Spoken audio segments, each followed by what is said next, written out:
With the power of a god and the heart of a shinobi, Naruto steps into a world not his own, where every choice changes everything. Chapter 1. Juubi Jinchūriki. War does interesting things to people, it changes them, some lightly, others their whole psyche. This was especially true for the older members of the shinobi joint army, those old enough to remember the horrors of great ninja wars past. Hatred for the enemy was the easiest way to deal with their emotions, a focus to contain it, to keep them saner than some of their allies. But with some, it isn't enough, they give themselves a goal, a purpose, a reason to keep on living. For many of the shinobi, there was a simple answer, the desire to simply serve their kage and their village till their last breath. To die in the name of those that died before them, family, lovers, friends. Others, such as the many missing nin that have abandoned their village over the years, search for a greater purpose for the existence, power, control, protection. This was seen in many of their fallen brothers and sisters. Naruto was always the optimist, always trying to save others, protect them, create peace for everyone. It was his promise to his departed loved ones, his friends, even his enemies. A promise to create the peace that everyone deep down in the shinobi world longs for despite what they do to try and achieve it.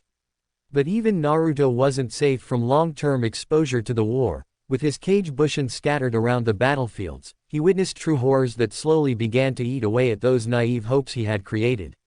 The initial battle for the allied shinobi forces against the masked man calling himself Madara had resulted in their victory, or so they thought. Their enemy indeed had superior numbers in the white Zetsu clones, even more dangerous was their ability to turn into the very shinobi they fought against. The clones were so advanced that they even copied the chakra signature of those they copied, preventing even censors or even the Byakugan to see the false fighters. This Zetsu clone army did manage to add a great deal of confusion to the war, but that wasn't what caused the most damage to the shinobi army. Kabuto had perfected the Edo Tensei, impure resurrection, allowing him to bring back to life many of the greatest warriors from each village. As cruel as that alone was, he left their minds intact, causing hesitation throughout the shinobi ranks. Thankfully, leaving their minds intact allowed the resurrected fighters to aid whoever they fought, helping them to fight and counter their styles. Even with that important factor, the cage-level opponents were still extremely difficult to defeat. Cage-level shinobi reached their levels of rank for a reason, and superior numbers would not help the shinobi army win. As such, they lost quite a few of their number during this first assault, but the masked man had lost his entire clone army, which gave them time to prepare for the next wave. Many in the army couldn't believe that they were able to defeat all the legendary shinobi that had been resurrected. Especially after Madara Uchiha had also been resurrected, somehow possessing not only the Mangekyo Sharingan, the wood style of the Shadaime Hokage, but also the Rinnegan. The legendary warrior was decimating the forces standing against him. It took the combined force of all 5 current kage to even hold their ground against him. Many of the shinobi army knew it wouldn't have been possible to even survive without the one they were trying to protect, one Naruto Uzumaki. Thanks to his skill with nature chakra, he created many clones to aid his shinobi allies. The 9-tailed Jinchūriki weeded out the Zetsu that had infiltrated, as well as helping defeat the resurrected cage-level shinobi. He himself took out the resurrected Sandaime Raikage. That wasn't the biggest battle for Naruto though. Wanting to end the battle quickly, he took off to take out the masked shinobi with the blessing of the cages. This was planned for, as when he and Killer Bee found him, he wasn't alone. He had resurrected the previous Jinchūriki and placed their Biju within their resurrected bodies. It was here that Kurama, the 9-tailed fox, truly accepted Naruto as a comrade and not a jailer. Unlike the other Jinchūriki, where their Biju give them their chakra, to take on their true forms, Naruto and Kurama shared it, combined it, making them significantly more powerful than an ordinary full Biju transformation. Like his 9-tailed cloak, their full possession was similar in nature, a combination of their chakra to form a golden yellow instead of the dark orange chakra of the fox. Together they showed their power to dominate the former Jinchūriki, with Guy, Kakashi and Bee sealing them, forcing the masked man to flee. Kakashi and Guy had to stop Naruto from following the man down. They too knew they needed to regroup, and losing Naruto would not aid them at all. All it took was to remind Naruto of the Battle of the Cages, including Tsunade, against the resurrected Madara, and the young Jinchūriki took off in that direction to help the mother figure in his life. The 2 Jinchūriki and elite Jonin arrived to see all 5 cages looking beaten, Worn out and furious, Madara had been returned to his coffin, to fight another day before they could successfully seal him. The cages did count their blessings though, they had managed to seal the strongest members of their individual villages, which meant the next battle should be easier with any luck. They once more hid Naruto and Killer Bee and sent ninjutsu specialists to them. With Guy, Kakashi and Killer Bee's description of the battle against the other Jinchūriki, the difference in Naruto's complete beast mode to other Jinchūriki, they thought teaching him as many jutsu as possible while they had the chance was something they had to do. The Juubi Jinchūriki had even more chakra than Killer Bee. Unlike other Jinchūriki, Naruto had proven the ability to use jutsu while using the Kyuubi's chakra. Something no other Jinchūriki can claim. Thus the Raikage ordered the training as he believed that Naruto might possibly be one of the only shinobi alive that would be able to use all 5 elements in the high ranks due to the sheer amount of raw chakra he had at his disposal. Naturally Naruto was all for learning. After seeing the many shinobi throwing justice during the battle, he realized how little he knew in reality. He literally only had Rasengan and its variants, plus Kage Bushin, despite training under one of Konoha's top ninjutsu specialists for 3 years and his sensei being known worldwide as knowing 1000 jutsu, he never bothered to sit down and learn from them. 2 years passed with still no sign from the masked shinobi. He had learnt quite a bit of Tai, Fuin, and ninjutsu from various shinobi from the different villages, thanks of course to his godly use of Kage Bushin. He even got some instruction from Itachi, who had broken the Edo Tensei's control mechanism through Shisui Uchiha's Mangekyo Sharingan. Itachi informed the Kages that he was responsible for ending the Edo Tensei controlled by Kabuto, at a great cost. As he unsealed not only Kabuto's deformed head, but Sasuke's as well. Kabuto had used a similar technique as Hidan. When Itachi beheaded Kabuto after their long battle, he watched in horror as Sasuke's own head was separated from his body. The masked shinobi had arrived at that moment and Itachi gathered the heads of his enemy and brother before fleeing the area. This of course meant that if the masked shinobi knew Edo Tensei, an indestructible Sasuke, Madara and Kabuto would be facing them in the next battle. Itachi didn't know how long his body would last, as he no longer had a source of chakra to draw from. Kabuto was gathering nature chakra with his Snake Sage mode to empower the resurrected warriors. That source was now gone.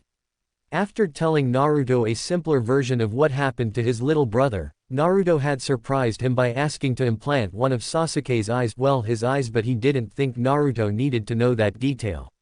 He felt honored in a way after Naruto had explained his reasoning. I couldn't save Sasuke, maybe this way, he can live on and see the world through me. One day he might witness me bring peace to the world. He hoped he would last long enough to pass on his knowledge to Naruto. As if following a tradition, it was Sakura who had performed the operation, after Naruto's requested her and not Tsunade to do it. She was reluctant to do so and had given him quite the verbal bashing before breaking down to him. Sakura had mentally prepared herself for Sasuke's death. Hell, she had tried to go after him herself after realizing the boy she had loved was gone. But what Naruto was offering, to someone like the man Sasuke had become, she was shocked completely. But she couldn't say no to the smile he wore, the confident grin on his face, so she did as he had asked and replaced his left eye with Sasuke's.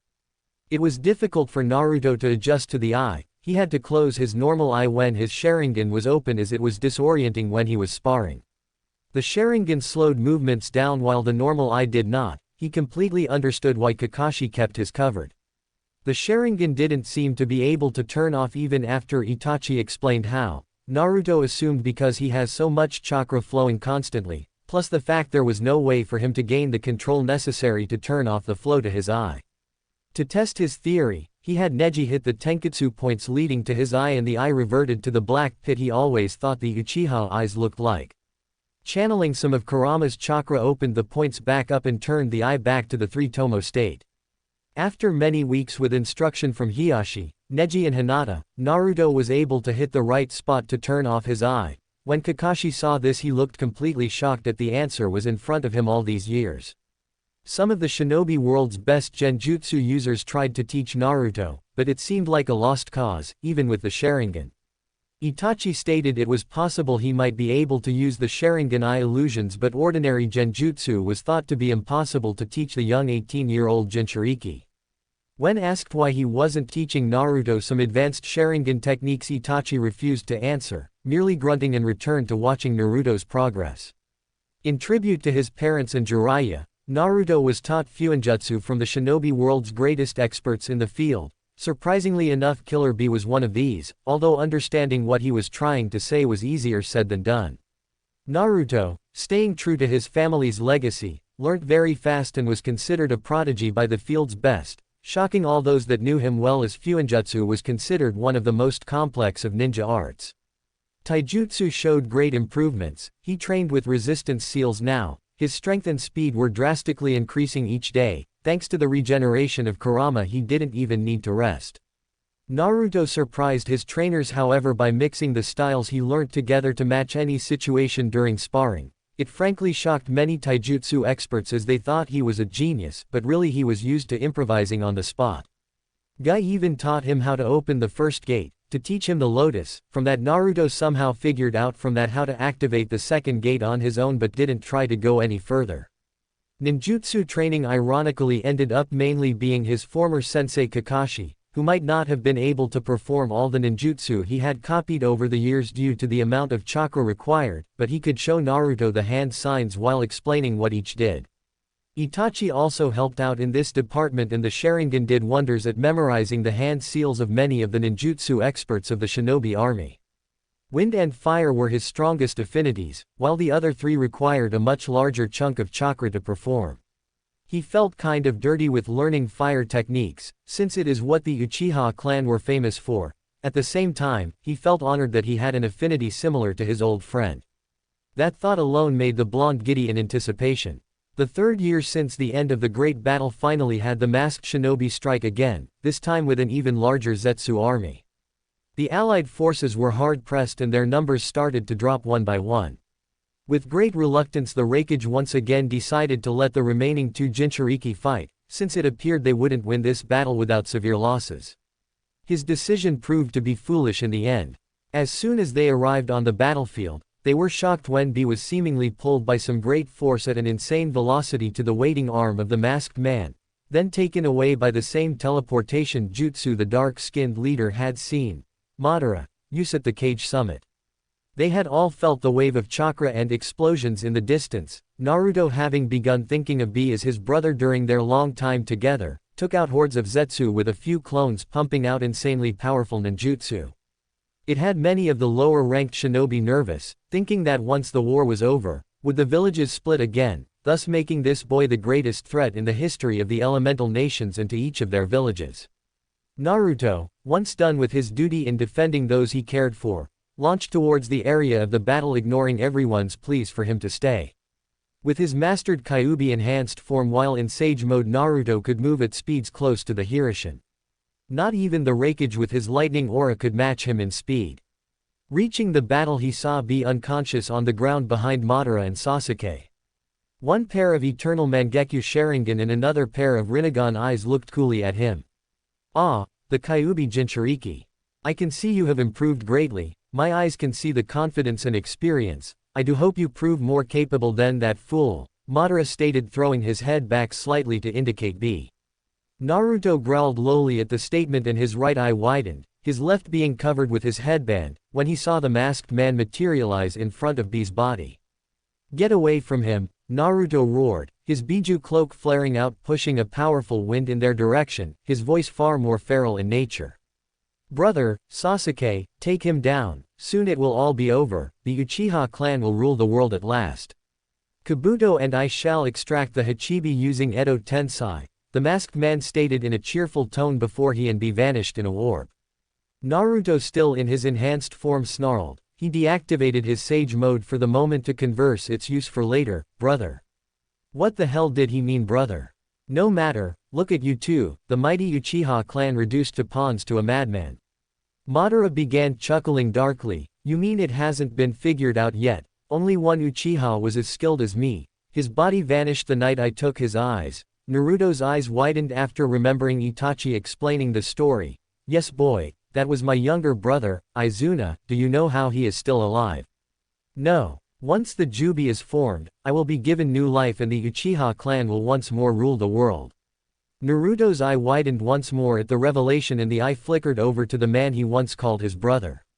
Sasuke stood there calmly and raised his eyebrows in curiosity, noticing his former comrade's headband. It's been a while, Dobi. Getting fashion tips from Kakashi. HN. So you stole something from the Uchiha clan too, huh? You two realize how great we are. I thought you were different, but you're just like them. I hear you're Konoha's hero, then you will be the first step to making them suffer. Goodbye, Naruto, Susanoo. A great chakra surged forth and enveloped Sasuke, taking the shape of a giant purple demonic humanoid being, with a strangely shaped bow that was large enough to act as a shield. Naruto said nothing. He had made a promise to Itachi before he dissolved, he would purify Sasuke. He merely lifted his headband and opened his left eye and closed his right, his Sharingan eye glaring at his former friend. A Cage Bunshin seal Leslie popped into existence next to him and he formed a Rasenshuriken. Sasuke's eyes widened when the clone blew a stream of fire into it.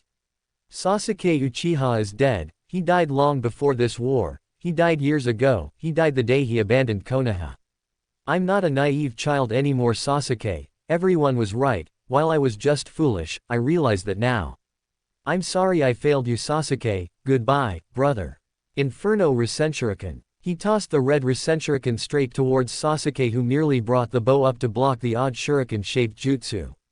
His eyes widened when the jutsu hit the shield and expanded outwards, the strange chakra human taking the hit. Madara whistled when it hit. The sight was impressive. A large dome formed. Red chakra needles infused with fire chakra rained down on the young Uchiha within a raging inferno of fire. Dust was kicked up from the attack, making it difficult to see if he had succeeded. Even if he did, Naruto knew Sasuke would reform soon enough. Madara was the greater threat. Naruto stood calmly before his eye switched to Madara, who raised one eyebrow. No word needed to be said between them.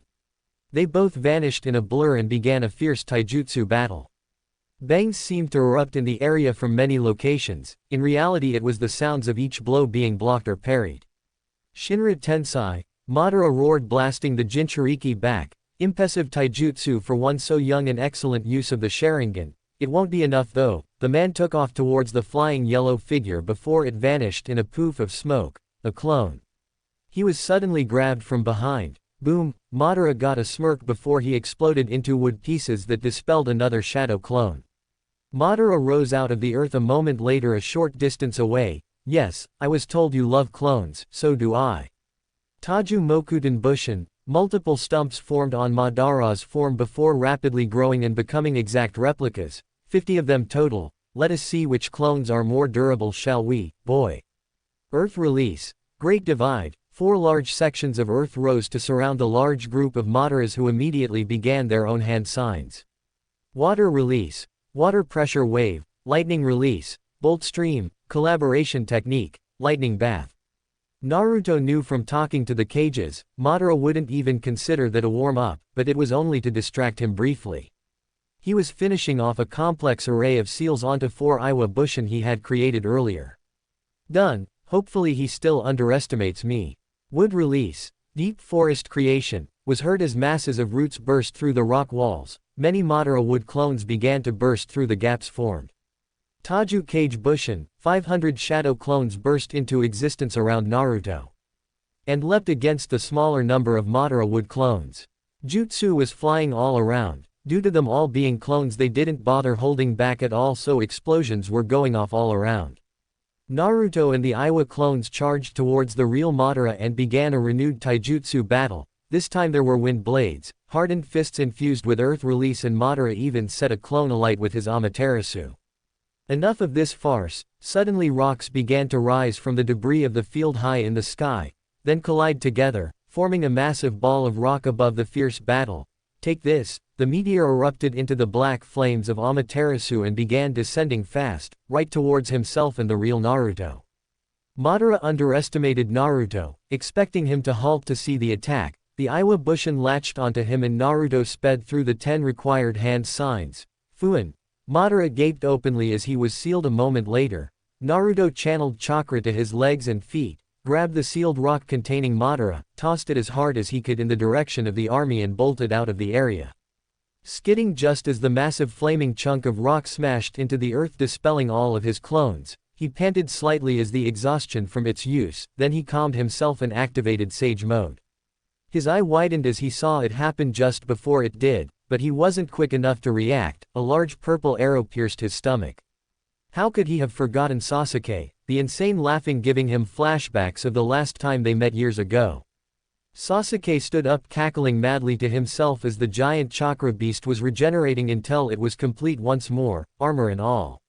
You are still Adobe, Madara thought they were training you. I guess he was wrong if that is the best you can do. Just like every fight you've been in, you beat him because you got lucky. Lucky he didn't notice what you were planning, before he fired off an arrow that Naruto barely avoided. But you just used your ace in the hole. What do you plan to do about me, huh? Naruto was staring in shock at the fact the arrow was still lodged in his stomach and he didn't seem to be able to yank it out.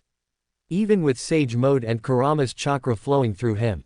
More than that was the fact the arrow had come at him faster than anything he had seen, easily matching his speed. He barely was able to dodge the second one that was fired.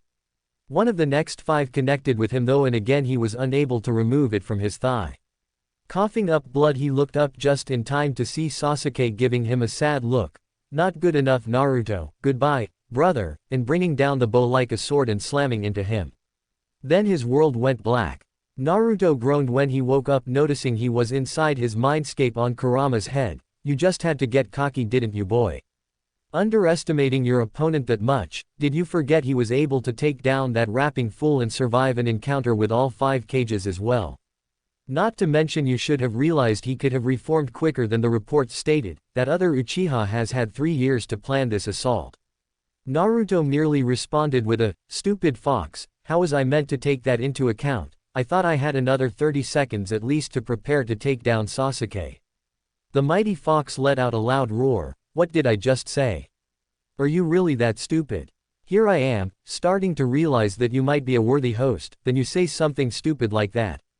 Now I'm about to get sucked out of you and forced to become one with the others again, meanwhile you will die because of your stupidity.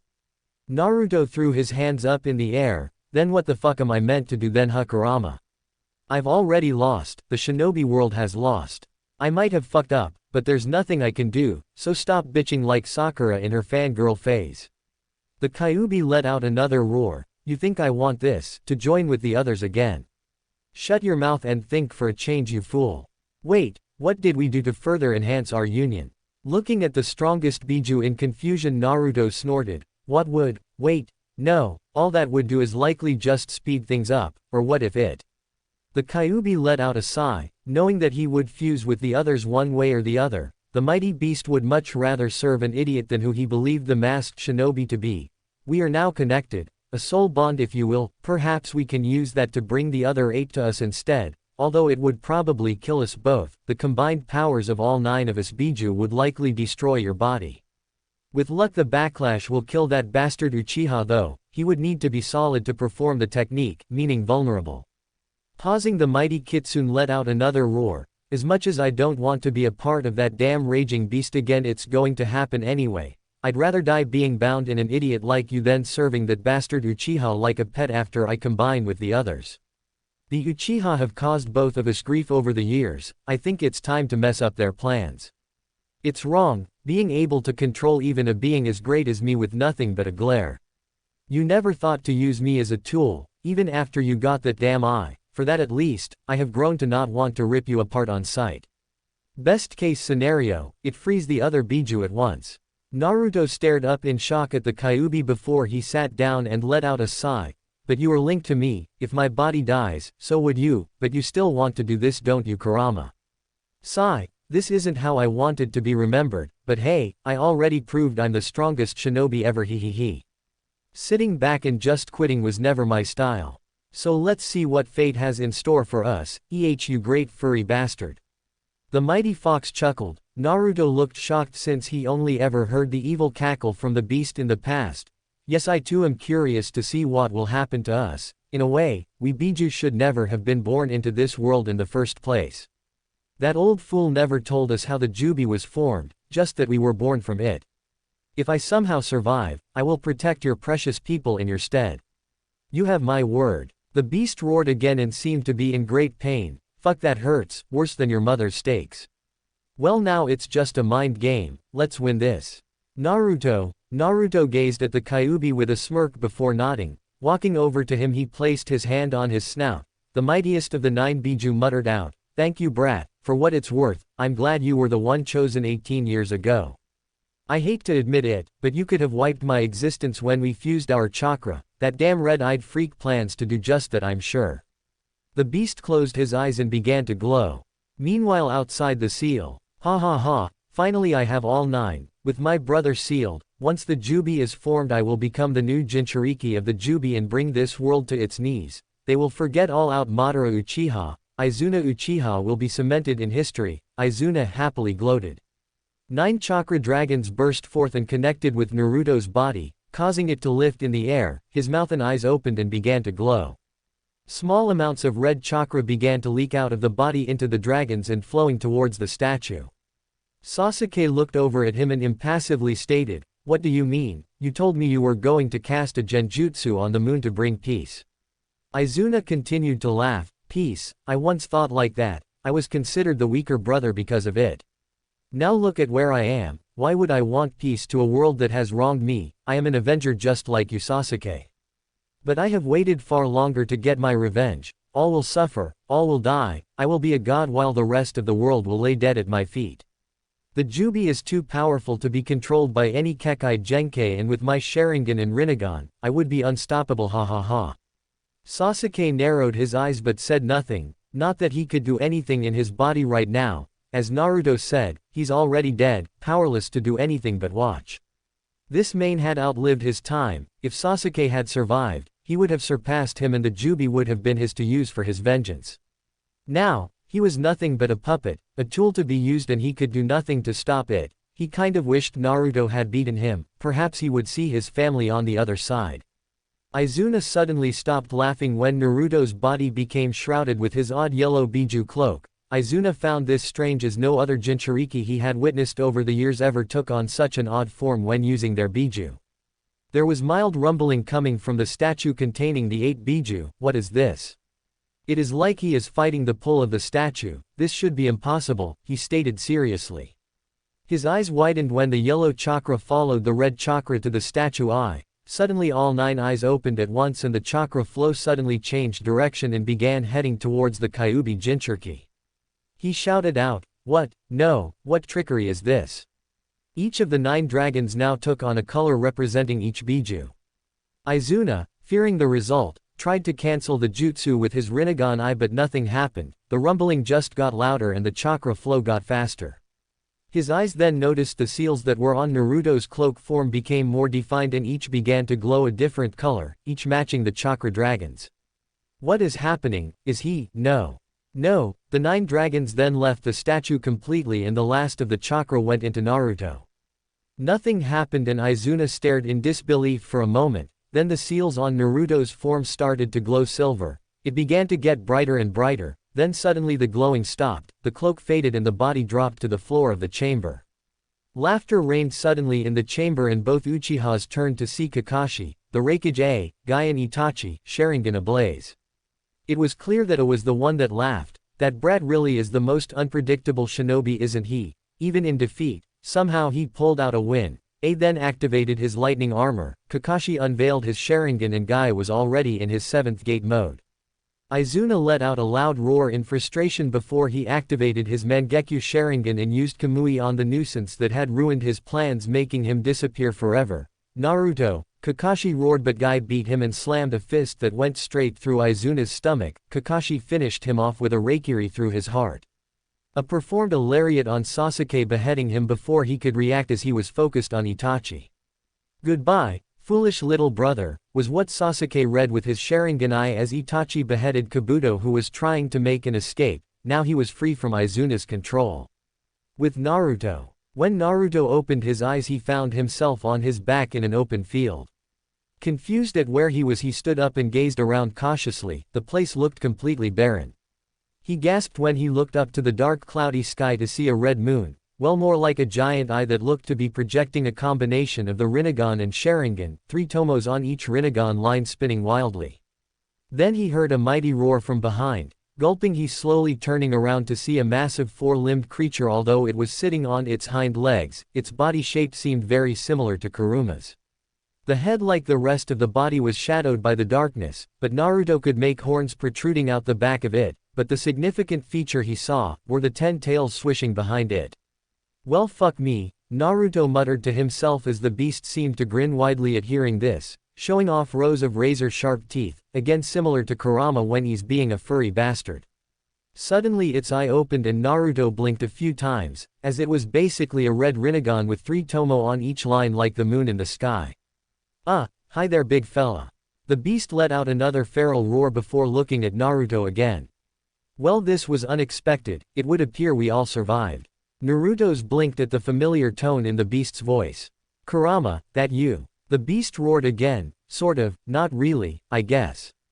Arg fucking Shukaku, crazy bastard is messing up our mind. I am the Juubi, so no, I'm not Kurama, completely. However, looking at the memories I contain, you are most familiar with Kurama and Yuki, but you have come into contact with the others, but you may continue calling me one of these if you wish, unless I think of a more fitting name. He gazed around the area they were in before he continued, interesting, no cage, but different to the fusion Kurama and you went through, none of the others experienced it either. It is most similar to that, however. It appears you retained most of the chakra from Kurama before our fusion, so your body survived the process. However, I will warn you, do not release more than 4 taels worth of my power, so never go beyond that until your chakra reserves increase. I am over 5 times the strength of Kurama from what I can feel. But that is probably underestimating my strength. The massive beast grinned once more. Very creepy in Naruto's opinion. Thanks to me your chakra will start increasing to compensate you for holding me. Luckily, since you already contained the strongest part of me, you were able to handle me in the first place. The Hachihi's host would not have survived the process. I'm surprised we did too. Naruto scratched his head for a moment, then sat down and looked at the beast with narrowed eyes. So how are we still alive though? Scrap that, probably just my insane luck streak. Where are we? Are we still in that cavern? Cause I'd bet that Uchiha guy is pissed off right now. I do not know where we are. At Naruto's startled look he elaborated, its red eye spinning, as if trying to bore into his mind. You need to wake up to discover that. Naruto's sweat dropped at that obvious statement before focusing on waking up. He was launched back to consciousness. Opening his eyes he saw it was night and he was in a forest that looked very like the forests surrounding Konoha, if slightly different. That made no sense to him, however, as he should have been nowhere near this area. In fact, he was at least a week away and he doubted the man that spent so long hunting him would just dump him in such a place. Standing up he felt slightly stiff, making him wonder how long he was there. Then again, it might be due to his chakra reserves getting a boost, so did a few stretches to loosen his joints. He did a few katas as a test before bit his thumb along a seal on his left bicep. A scroll poofed out of it and the seal faded away. Naruto knew how messed up his clothes looked after his battle with Madara and the 2 large holes from Sasuke. The scroll contained spare clothes, black Anbu-style pants, a black shirt with a red Uzumaki symbol on the front and his usual black and orange jacket. He left it partly open at the top before he put on his sage cloak on his back, red cloak with black flames on the bottom. He tapped his Tenketsu point to shut off his Sharingan and launched into the trees heading in the direction of his village. Naruto's eyes immediately widened when he saw the destruction at the entrance to the village with bodies and blood scattered around the village. He swore loudly as he thought this was some sort of sick revenge request of Sasuke's. Ninja were tending to the wounded and sealing up the dead into scrolls. He saw a ninja nearby and jumped towards him. He didn't recognize the man, but he didn't know many of the ninjas in the village before he called out, "Hey, what the hell happened here? Was it that fucking masked bastard?" The ninja turned to the new voice and narrowed his eyes at the stranger. Since he didn't recognize him, the mismatching eyes threw him off too, but he quickly shook off any suspicion. The man looked much like their beloved Hokage and he was looking at the wounded with barely concealed rage. He meant them no more harm. Naruto raised an eyebrow after gazing around the area again, waiting for a response. Unlike many in the shinobi army, Naruto only wore a Konoha headband. Since he wasn't officially a part of the army, the man sighed when he finally looked at it. "Where have you been hiding? The Kyuubi just attacked the village. Yondaime-sama just took the beast out of the village with his teleportation jutsu." Naruto took in the information calmly on the outside, but inwardly he was swearing up a storm. I'm sorry, it's just you look just like him. I was under the impression he had no living relatives. Never mind. Excuse me, I have to get these guys to safety. Can you help? Naruto didn't even respond, just created a few kage bushin and nodded to the wounded. Naruto's eyes carefully turned towards the Hokage monument and he ignored the man's gasp at seeing his nonchalant use of such a chakra-costly technique. These guys are yours, they'll follow your orders, he stated as his eyes widened in shock at what he saw. Only 4 faces, where was Tsunade Ba-chan? The Kyuubi just attacked. The Yondaime is fighting it. How can this be? The Juubi, hearing his thoughts, stated, somehow our merger caused a tear in space and time, or you just got lucky again, could also be that eye technique Kumui. Naruto froze in place and tried to calm his nerves. Back in time, does that mean that mum and dad are still alive? He heard a roar in his mind before a menacing growl. Focus, kid, you're from the future, this must never be revealed to anyone. Yes, your parents might still be alive, if you hurry. Naruto took a deep breath before he responded, well, you don't need to tell me twice. Time to kick some Kurama ass. The Juubi made a whining-like sound. How did I ever deal with such stupidity on a daily basis? Kurama must have built up a tolerance for it. Be cautious, if this is a past, we don't know the rules, this might not be your time, it could be another dimension for all we know, tread carefully.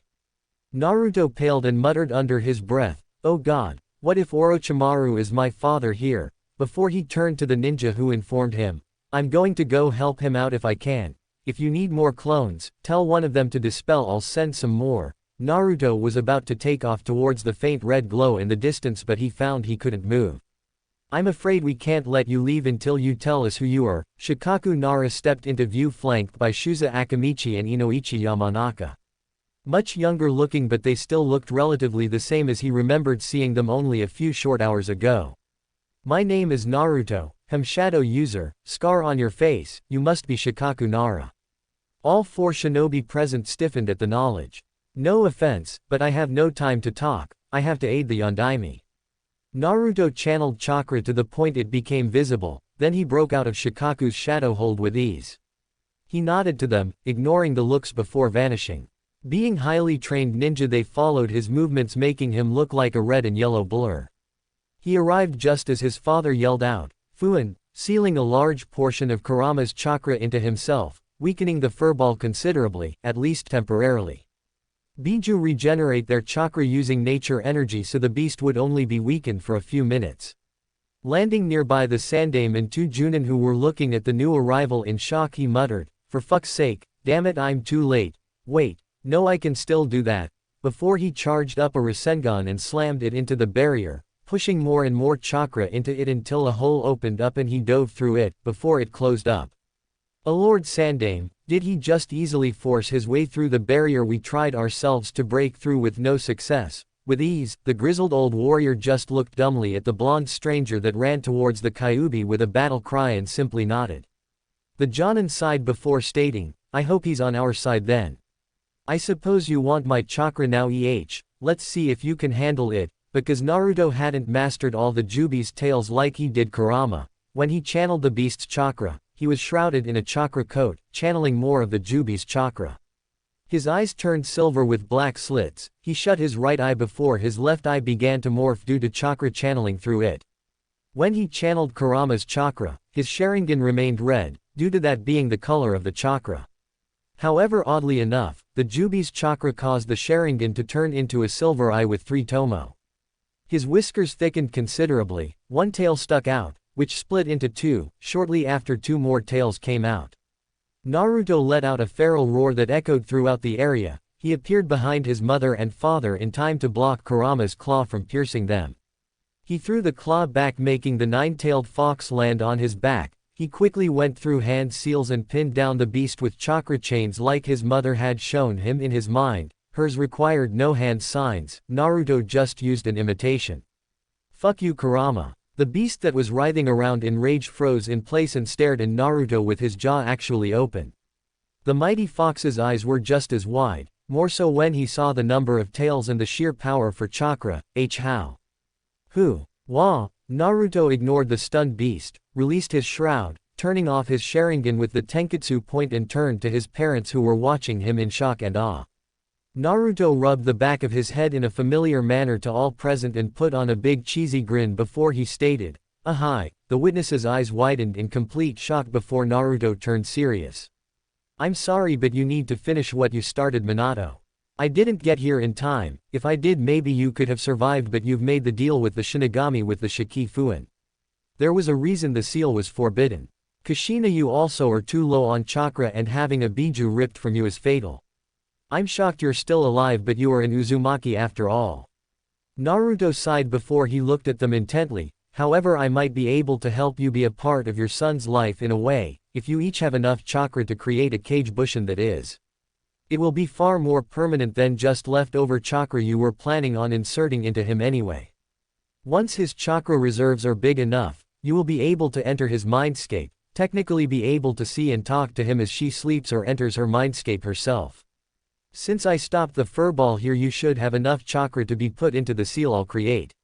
Minato got over his shock, processed the information given the fastest and stated, "While I'm impressed of your knowledge, power and obvious sealing skills, if what you state is possible, you did get one piece of information wrong." At Naruto's questioning glance, wondering what he got wrong, his mother had told him this story firsthand. "After all, I have a newborn daughter, Naruko, not a son. But if you can what you stated, then I would be grateful. I hope I'll have enough chakra left." Minato checked over the sealing pedestal he prepared for Naruto, so only Kushina saw Naruto's eyes bug out and jaw drop in shock. Kushina looked at her currently crying daughter to the speechless man in front of her and noticed the similarities: blonde hair, blue eye, the other eye kind of looked like Makoto's, hell, even the whisker marks on their cheeks. Hell, he could probably pass as the father to her little girl at first glance. Seeing as her husband trusted the stranger enough, she too focused her chakra for one last time. She could feel the life fading and knew even without the offer she would die. She was stubborn but not stupid. Naruto nodded seriously before he bit his thumb and ran it along the back of his right hand, producing an ink bottle and brush. He asked for a sample of their blood, knowing the reasons as both being seal masters themselves. They did as instructed. Naruto mixed the blood into the ink and began drawing fluidly and quickly. When done, he nodded and they each took their turn to channel enough chakra for a cage bushin into the seal. Naruto nodded before he ran through rapid hand signs. Fuin, the seal glowed before fading from view. Minato then summoned the toad to hold the seal key and ordered the toad to go and store itself within Jiraiya. "Who are you?" Kushina asked. She looked weak and her eyes looked slightly glazed over, showing she didn't have much time left. He closed his eyes for a moment and entered sage mode briefly. He scanned immediate area and made sure no one, even with chakra-enhanced hearing, should be able to hear if he answered her. As he was remembering the Juubi's warning, said beast interrupted, "Kid, she's gonna die anyway. This might be the only time you can talk to your parents in the flesh."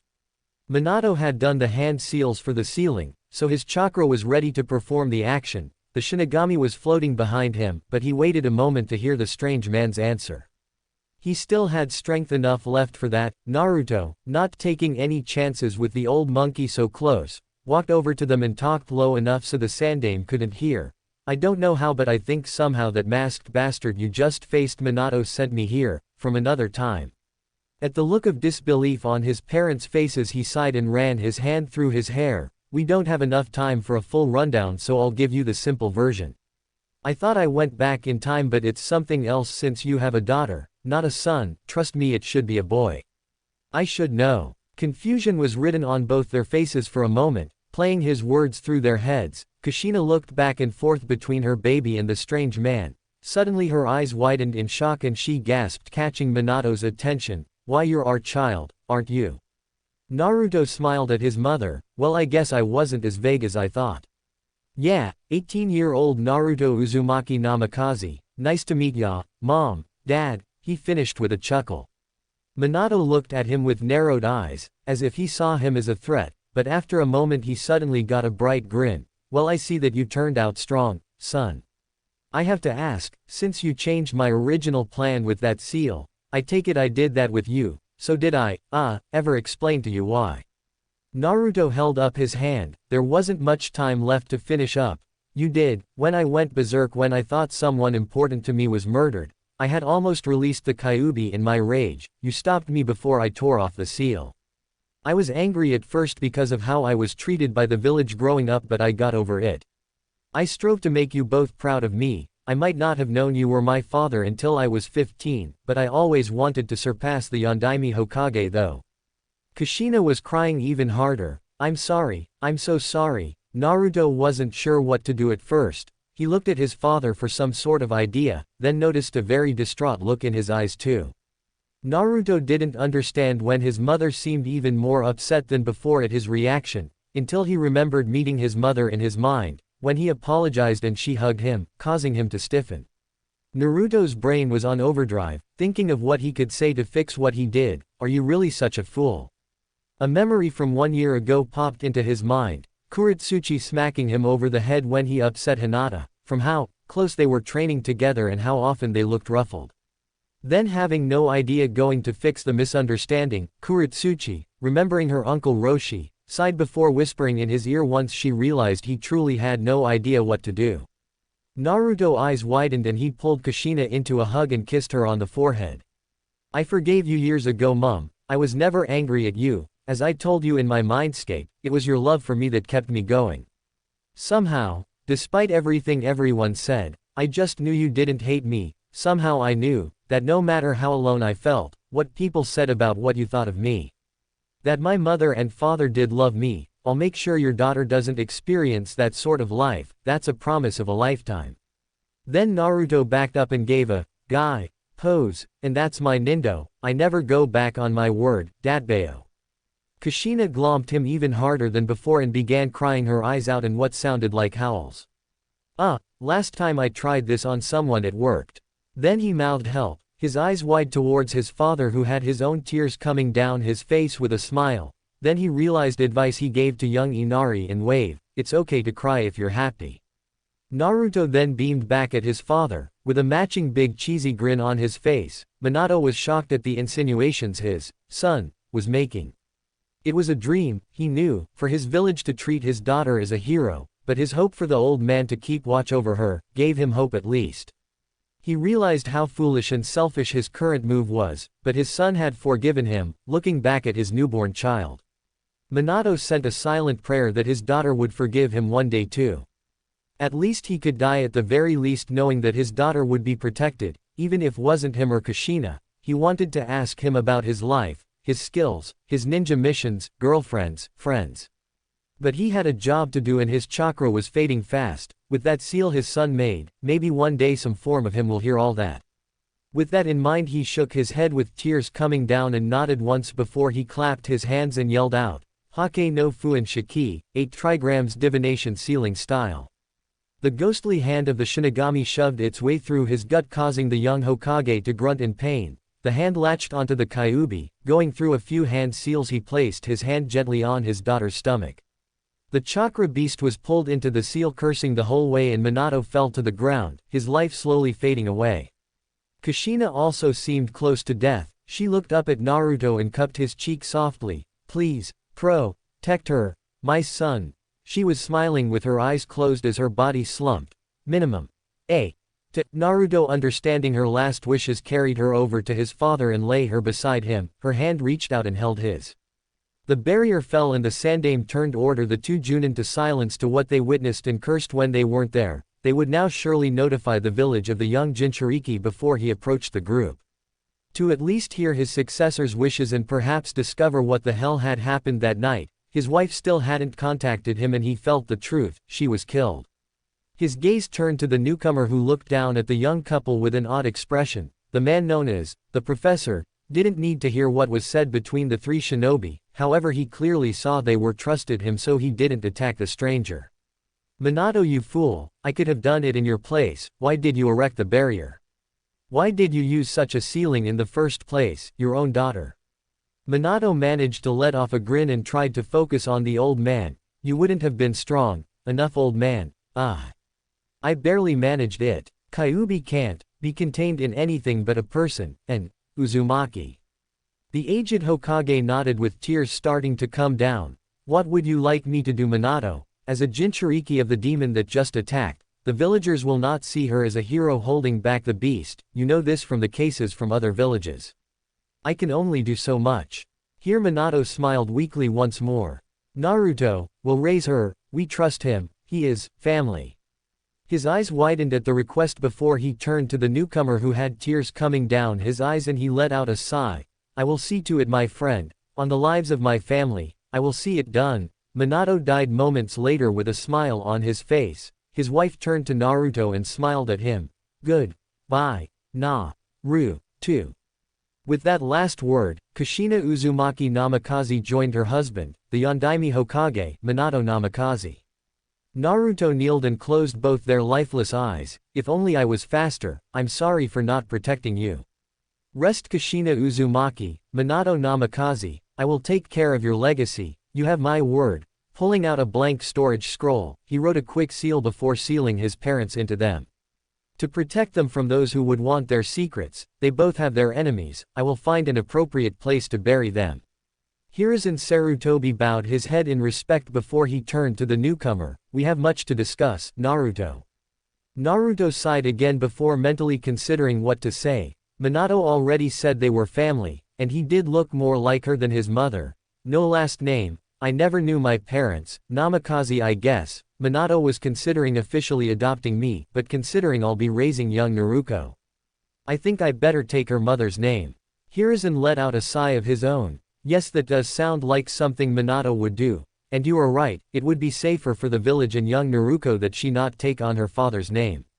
The fact you broke through that barrier with ease and that you appear to be a Jinchuriki yourself, shows you are more than capable of defending her. But you can't be everywhere at once. Yes, your idea is sound, we should discuss this in more detail in the Hokage Tower. Sigh, I just can't get out of that seat, damn you Minato. Naruto cringed slightly at the words, he trusted his Jiji with his life, but this man wasn't his Jiji. Naruto was nothing more than a stranger who happened to look like his successor and claimed to be family, but with Minato's own words, it was clear there was some truth. A DNA test would fix any queries up easy enough. Hopefully the fact Naruto is a girl won't cause his DNA to be identical to hers though. He sighed internally but didn't panic as he would have in the past. Lead the way. Hokage-sama. The old man grumbled and looked to age drastically in a short span. To Hiruzen however all he could think about was all the paperwork this disaster will cause, the funeral planning, costs to rebuild as well as the sheer military losses that were caused that night. It wasn't something to look forward to. Thankfully young Naruto would be a quick fix for Naruto so he wouldn't have to worry about the girl. He had a few plans to discover if this boy was being truthful anyway. For now, he sensed no ill intent so he wasn't too concerned. Yes, as a fellow Jinchuriki you would be the most suited to raising another. However, I will need you to attend a council meeting with me to go over the details with them all, such as your admittance into our forces, since I know all the shinobi in the village and I do not know you from our ranks. There is also another matter that would be throw off the council. At Naruto's questioning glance he continued, few civilians knew about Kushina being pregnant. She had a powerful genjutsu on her to hide the fact. Many shinobi from main clans would likely know unfortunately. Now Naruto is the child of the feared Yellow Flash of Konoha. If word of her existence got outside Konoha walls, there would be assassins knocking all the time, meaning diverting resources to keep her safe from outside and within our walls. The wise old Hokage made a point to look at both the baby on the pedestal who oddly enough was sleeping in himself. However, you and Naruto are both so strikingly similar, with your whisker-like facial marks, you could claim she is actually your biological daughter. Hell, we might even convince some of the clan heads, especially if we do a DNA test to prove it. You are so similar to Minato, your DNA might be as well. But I can arrange for results to be altered if need be. I don't wish to do this to Kushina or Minato of course, it is in a way disrespectful, however it would keep people from learning the truth and you could tell Naruto the truth when you feel the time is right.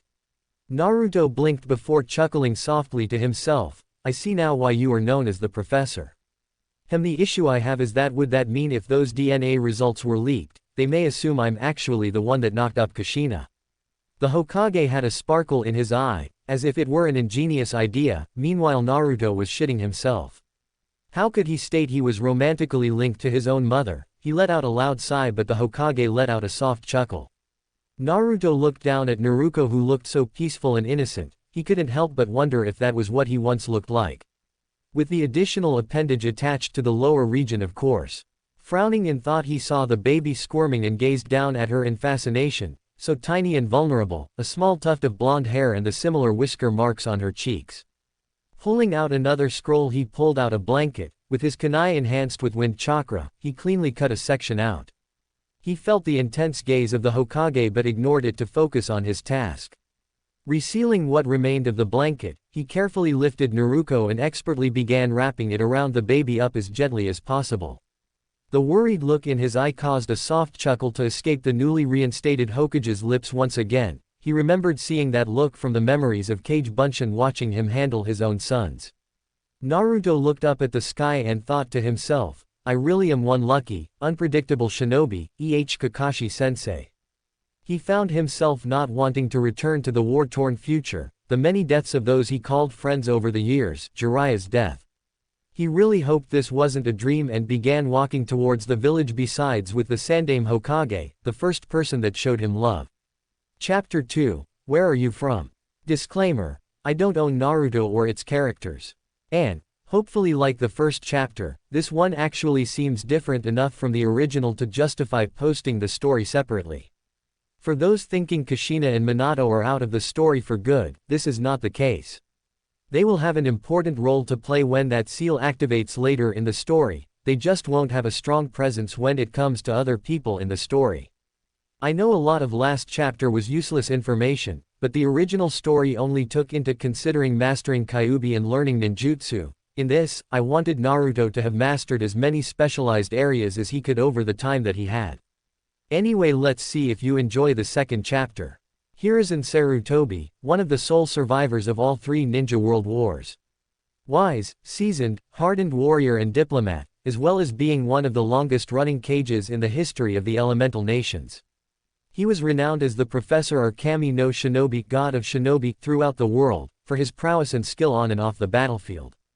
The aged Hokage couldn't help but look fondly at the young man walking beside him. In truth, he was studying him in more detail. Simple gestures can say more than many words, as the Hyuga clan state. Naruto gazed at the young baby that now held one of the greatest secrets and burdens of Konoha history, such a role for one so young. Unlike her predecessors, young Naruto didn't have the privilege of having her burden unknown to the rest of the village. Naruto simply seemed mystified at the little bundle, just as any father would, the first time they see their child for the first time. Every time she twitched, Naruto would react and gain a small smile on his face. Curiosity was playing on his mind as to what could be going through Naruto's head.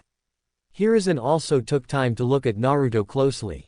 His resemblance to Minato was uncanny. They could have been brothers. Hell, he couldn't help but wonder if they were possibly brothers.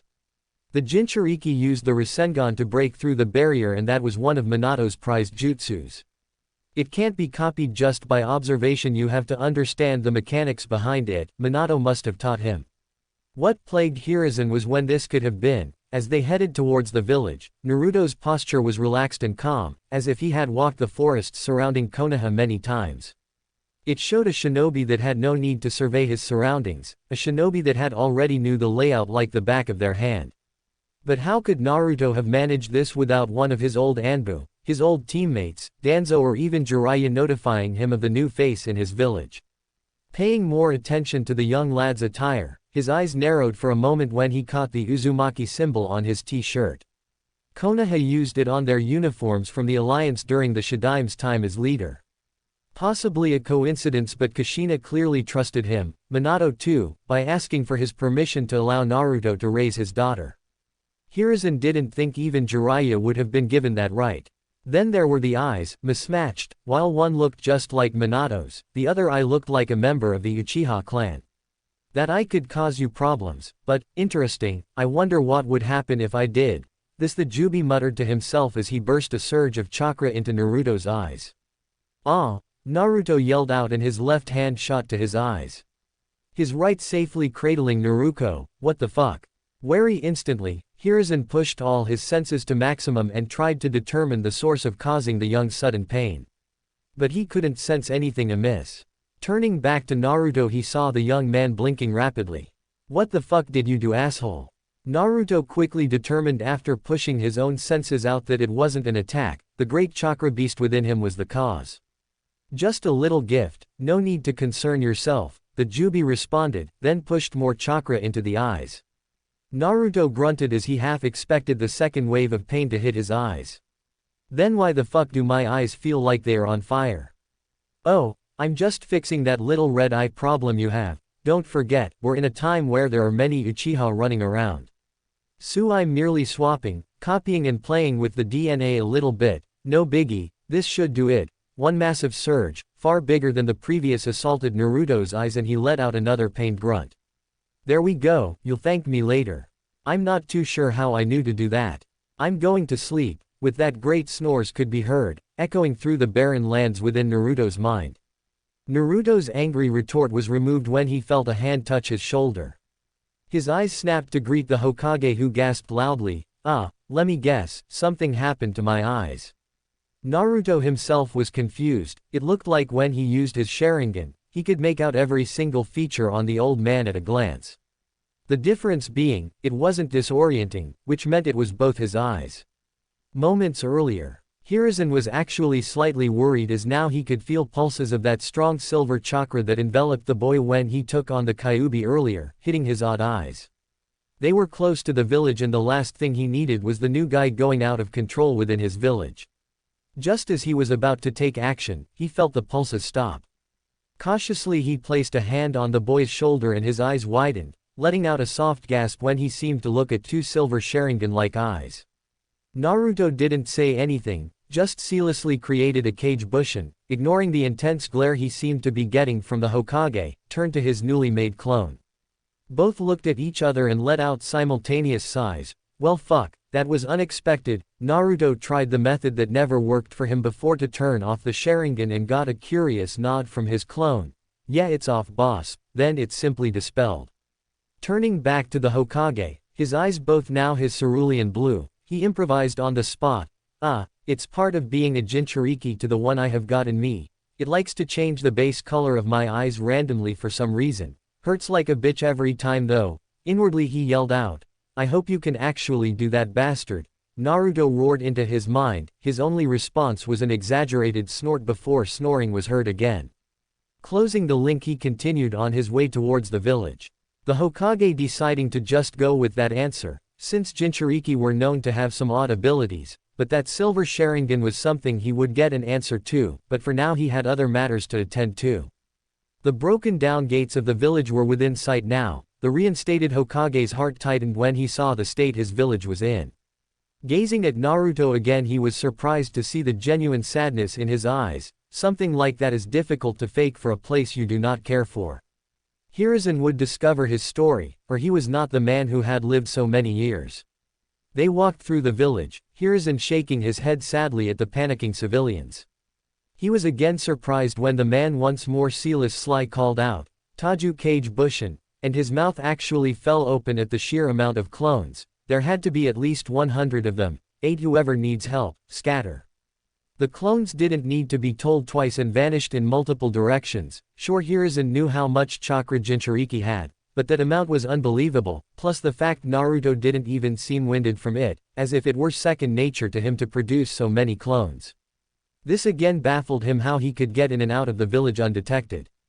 True, he might have been using a henge, but his all-seeing Hokage ball, plus the detection barrier, should have alerted him to such a powerful shinobi entering his village.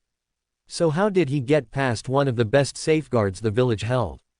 Sighing inwardly, he knew it would be pointless to continue this line of thought. The boy looked to be no threat, the truth would reveal itself in time. Many people looked at the Yondaime lookalike in awe, curiosity at his appearance, the sheer amount of copies that were aiding them all over, or perhaps they were told how he tossed the Kyuubi aside like a misbehaving mutt. Or as Naruto liked to believe, maybe he just looked that awesome with his sage cloak on. When they looked at Naruto in his arms though, some of them turned their expressions to hate and glares. I guess those Junin I saw when I arrived at the barrier have spread word about Naruto Gigi, and my bitch slapping Kyuubi around. Sweet dropping over the nonchalant answer of taking on the strongest of the Biju, he did observe that he nodded. It seems they already are thinking of her as the demon itself, since she is weak and they can channel their anger towards her. I don't know what would have happened if you had not arrived, Naruto. Since I formed the council, decisions are based on vote. Naruto would not have been placed with a family as an orphan. I would only have been able to have my most trustworthy Anbu watch her for so long. Due to the current state of the village, we would have to increase higher missions to get the funds to get back on our feet. Plus none of the major clans could take her or provoke dispute with the others. Naruto sighed before looking up at the sky. Hated, all Jinchūriki are by some, it varies depending on where they grow up. It could be as little as ignoring her existence to as bad as assassination attempts. Still, I'll be there to help her, but still, the glares may get to her, the hushed whispers, parents telling the other kids to stay away. I don't want her to live a life like mine. Hiruzen looked saddened at hearing this, but he nodded, understanding it was likely true. He had lived a long time, knew full well how Jinchūriki tended to be hated by the locals. The ninja population held more respect but were unable to take an active place raising them, or face the wrath of their comrades. Civilians may see Jinchūriki as demons, ninja, see them as weapons. Any ninja that isn't directly blood-related would be hard-pressed to have other clans or fellow ninja believe they weren't raising a superweon against them. Naruto winced a few times as memories came pouring in, someone mistaking him for the Yondaime at a distance and praising Kami, only for him to land and have them saddened again. Some of the bodies torn apart from Kurama's claws or bodies crushed. Little children crying for the parents. His heart clenched when a clone had found Iruka screaming at an Anbu who refused to bring back his parents. Hiruzen noticed the flinches and changes in expression, but knowing the Kage Bushin himself, he knew of the side effects of receiving the memories, so said nothing. They finally made it to the Hokage Tower and Hiruzen led Naruto to his now once again office. He stated to the Anbu present that Minato-bin had killed in his battle before asking them to gather the council for an emergency meeting. He then activated the sound barrier seals as well as a crib that was sealed on the side of the desk that Minato had installed. Naruto walked over and carefully placed Naruto in it. He turned to see the Hokage looking at him seriously, the friendly nature gone and the look of the leader of a village in full effect. He asked some question he expected Naruto not to answer immediately, but it was his duty, so he asked nonetheless, "Where are you from? How did you get into this village? How did you obtain those eyes?" "I gave Minato my word, but that doesn't mean I trust you, young man." Naruto gazed down at Naruto inside of it. He closed his eyes in thought. He wanted to glare at the Hokage. But Naruto wasn't stupid, he was the leader of the village. Naruto was an unknown. With his Sharingan-like eyes, the old man probably thought he tricked Minato to say what he did in his dying moments. Training with the best, with his own ability to improvise on the spot, Naruto decided to go with the flow as Kakashi used to tell him, tell half-truths and insert lies to deceive. Opening his eyes, he sent a small smile over at the old man. "I was told I was born somewhere on the outskirts of Konoha, beyond that I'm not sure where I'm truly from. I've looked for years for information of my parents, but I could never find any. When I got my hands on a bingo book and saw a picture of the yellow flash, well, I thought there could be a possibility we were related." Hiruzen merely pulled out a pipe and lit it before gesturing for Naruto to continue. This much was believable. Naruto thought of Jiraiya and his heart dropped remembering those times. With a small smile he continued, "I'm not really sure how I survived my first few years. I don't really remember anything from that time. But from the time I do remember, I was living in the wilderness, sneaking into villages where I saw people and stole food when I could. One day I came across a campfire with a man, who was cooking food. He growled and told me to come out. I wasn't taught talk, but still I somehow understood he meant no harm, so I came out. He sized me and smiled, telling me he would train me to survive." Remembering some of the adventures with Jiraiya, he got a cheeky grin. "Over the next 6 years he trained me. In hindsight, I think he was a missing nin. He never told me his name, so I started calling him Eros Sennin, perverted hermit." Hiruzen grew curious at this. It truly sounded like Naruto was describing his student Jiraiya. He was known to take in strays and train them to defend themselves, but surely one who looked like his student would have caused him to bring the boy to the village. So he dismissed the idea for now. He would demand Jiraiya to return. After all, Naruto was his goddaughter. Naruto was now mixing his story with Nagato and Conan's, but it's one that stuck with him. Eros Sennin always stated that I would one day bring peace, so I trained hard to prove myself. It gave me a purpose. A reason to get stronger. Then one day he said he was leaving, that I could take care of myself now. With that alone he merely walked away and left me on my own. Hiruzen ran over what he was told to try and find any plot holes. It seemed eerily familiar to Jiraiya's tale of training the three rain brats, but none of them matched Naruto's description, plus if he were he would be older. One thing that made no sense though came to the forefront. An interesting tale. Naruto, however, you are a Jinchūriki, a human weapon. A tool for a shinobi nation. He saw the look of rage at being called a tool but dismissed it for the moment. No village would have let their Jinchūriki out of their sights, and as far as I'm aware, all the Biju are accounted for. So which do you contain? Naruto stood and walked over to the window with sad look at the village below. He said, I kept training, improving my skills. What was hard was I never knew about my Biju. I only found out when I got in over my head. I was fighting a boy wielding the Hyoten Blo online. Hiruzen eyebrows rose. That bloodline was in Kiri, plus they were talks of their Jinchūriki leader losing his mind. Gesturing Naruto continue, he did so. Simply put, he kicked my ass. Nearly killed me, to be honest. Before I grew angry, angrier than I'd ever felt before. This was the first time I released the power of my Biju, he said sadly, not wanting to look the man in the eye. Naruto learnt an important lesson from Haku that day, in a way the most important lesson of his ninja career. As for what I contain, what number comes after 9? Hiruzen coughed when he inhaled too much smoke at once and stared at Naruto with wide eyes. The oldest living Hokage prided himself on his knowledge. One of the biggest secrets of the ninja world was that the legendary sage was the Jinchūriki of the strongest Biju, supposedly a indiscriminate raging beast that made the Kyuubi look like a puppy, the Juubi. This boy was claiming he contained it. How could that be? The legend spoke that the sage split the beast into 9 pieces, the current Biju that roam the world. Quickly running through scenarios in his head, he let out a sigh, when he realized Naruto likely didn't know how he began the Jinchūriki of the beast from his story. As he had no true idea where he was from, for some reason he had a nagging feeling it had something to do with the battle between his sensei and Madara Uchiha, the reason why the body was never found. That is, frankly, disturbing news, Naruto, for more reason than one. We can discuss more on that and how you infiltrated the village so easily later. Now for those eyes. Sighing, inwardly hoping was right, he looked the Hokage in the eyes before activating them. Seeing the Hokage flinch and lower his gaze to his nose, he said, yeah, I see you didn't earn the title of professor for nothing, Hokage Gigi. According to Big and Ugly in my head, he altered my DNA or something to give me it. What exactly he did, even he doesn't seem to know. His words were, I wonder how I knew how to do that. I'm going to sleep. You talk to it, Hiruzen stated with wide eyes, as Naruto scratched the back of his head and chuckled nervously. Sure, we got a sort of agreement going. I don't piss it off and it doesn't eat me or fuck up my mind. Apparently the constant disturbing talk in your head all the time drives some Jinchūriki to insanity or even suicide to escape it, Naruto said with a shrug, deactivating his eyes. The Sandaime shook his head in disbelief at the explanation that oddly seemed to make perfect sense.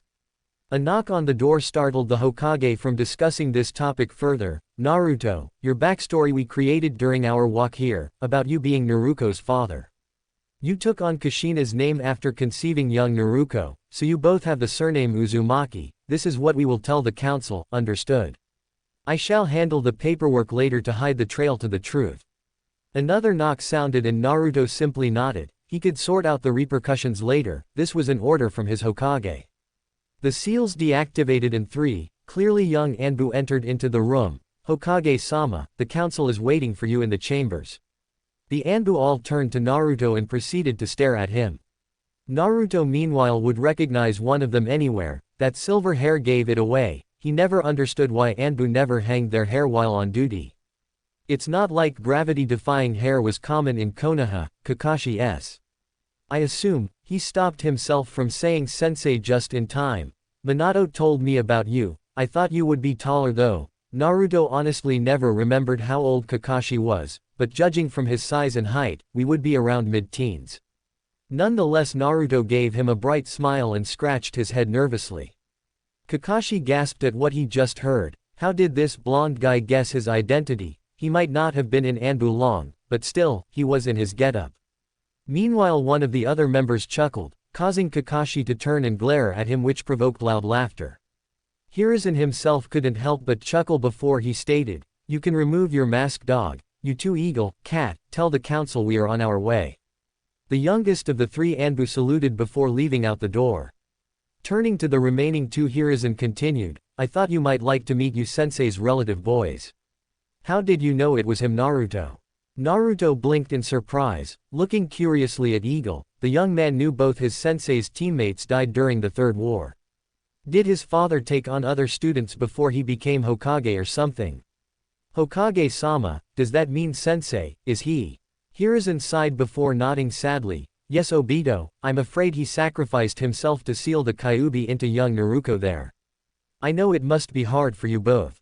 Both boys stiffened at the insinuation and removed their masks. Naruto's eyes widened in shock at the name Obito, then he saw Kakashi with no scar over his eye and both the same color. No Sharingan. Then the second boy, the supposed one that changed Kakashi forever, was looking curiously at him.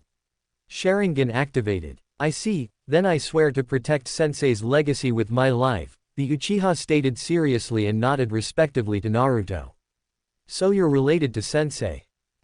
We can play this game later, Obito, so you're the one with clones running around the village aiding people." Kakashi narrowed his eyes and seemed to size Naruto up. Naruto himself was shocked still. His sensei, the aloof uncaring man, sounded and looked like Sasuke. Shaking his head to clear his thoughts, Naruto turned back to the Hokage. "Well, he's short, young, has silver gravity-defying hair. No offense Gigi, but any Anbu with distinct features like that should really be wearing a henge." "Oh, and nice to meet you, Kakashi. Obito, you sure he isn't the Uchiha though?" Naruto said, indicating Kakashi. Obito laughed loudly and clapped Kakashi on the back a few times. Said boy looked murderous if that glare he was giving Naruto was any indication. Obito turned back to Naruto. "Thank you for the clones though, they are really helping the process. We have confirmed at least 10 cases where some people would have died without their assistance." Hiruzen cleared his thought. "As enjoyable as this discussion is, we can have it later, we have pressing matters to attend to now. Kakashi, Obito, put on your masks back on and come with us to the chamber. You may wish to know how Minato died." Kakashi's face twitched before he bowed. Of course, Hokage-sama. He had hoped the rumors of his sensei's death was false, but he had a duty to complete before he could grieve. Nodding, he placed his mask back on, stood at attention. "You get used to Mr. Professional over here, Naruto," Obito stated with as much cheer as he could, as he was once more reminded of his father figure's death, before copying his teammate. Naruto went over to Naruko and saw her sound asleep still before he picked her up. She stirred slightly and he froze for a moment. He sighed in relief and sealed up the crib, walked out of the room beside the Hokage and the two Anbu following. None saw the small hidden smile under his hat he now donned. When they neared the council chambers, they could hear the heated voices coming from the other side. With a heavy sigh, the Sandaime Hokage straightened himself, slammed the door open and strode into the room, causing instant silence. He went over to take the Hokage's seat. Naruto set up the crib and the boys stood guard at the entrance. Naruto quickly drew silencing seals around the crib before activating them. The room was watching the man curiously. On the way to the tower, they had seen many clones running about aiding the villagers and shinobi alike. The civilian side didn't truly understand the significance of that many clones, but the shinobi side did. From the sheer number of solid clones alone, this stranger must have at like Biju-sized chakra reserves. A few Junin were already spreading the word that he produced an odd chakra the clan heads recognized as a chakra cloak of a Jinchūriki. As Naruto stood and turned around, he took in their expressions, from the hard, calculated looks of Danzo Shimura, Shikaku Nara and Fugaku Uchiha, to the more curious looks of Sum Inuzuka, Choza Akimichi and most of the civilian side. Then indifferent shinobi faces of Hiyashi Hyuga, Shibi Aburame, Inoichi Yamanaka and the Hokage. Naruto rubbed the back of his head and gave a goofy smile. Hi. Hiruzen cleared his throat, gaining everyone's attention before he stated, "As I'm sure you're all aware, I am in the Hokage seat once more, as Minato lost his life against the Kyuubi." Mutters broke out, but as soon as the Hokage cleared his throat loudly, "We will discuss that in a moment." He gestured to Naruto before announcing, "This is 18-year-old Naruto Uzumaki, formally adopted by Kushina into her clan. She told me herself in her last words that Naruto was family, I shall gather the correct documentation to prove it at a later date. Minato too seemed aware of it. I have already questioned him and believe him not to be a threat to the village. No offense Hokage-sama, but my Kikaichu are unsettled. This young man appears to have chakra rivaling Kyuubi itself at least. Just who is he? Shibi Aburame stated in a monotone voice. Naruto suddenly thought that Shino was an overexcited child compared to this guy. Mutters broke out again and many of the counselors turned to their leader, awaiting an answer to Shibi's question. Kami, his chakra is so dense, he also appears to have more tenketsu points, almost as if, Hiyashi Hyuga's eyes widened for a moment and he deactivated his eyes and gazed Naruto a curious gaze. My assessment is the same as Aburame and Hyuga, where your chakra is like a strong flame Hokage-sama, this boy's is like an controlled inferno. His chakra is even denser than Kushina Uzumaki. The only person I've seen with even something to compare to this is Kumo's Jin. Fugaku Uchiha eyes widened as he gave himself his own answer. The Hokage let out a sigh knowing that with 3 chakra sensors on the council, it would be impossible to delay this information much longer. How they would take that the village now contains 2 demons, or 2 superweapons is another matter.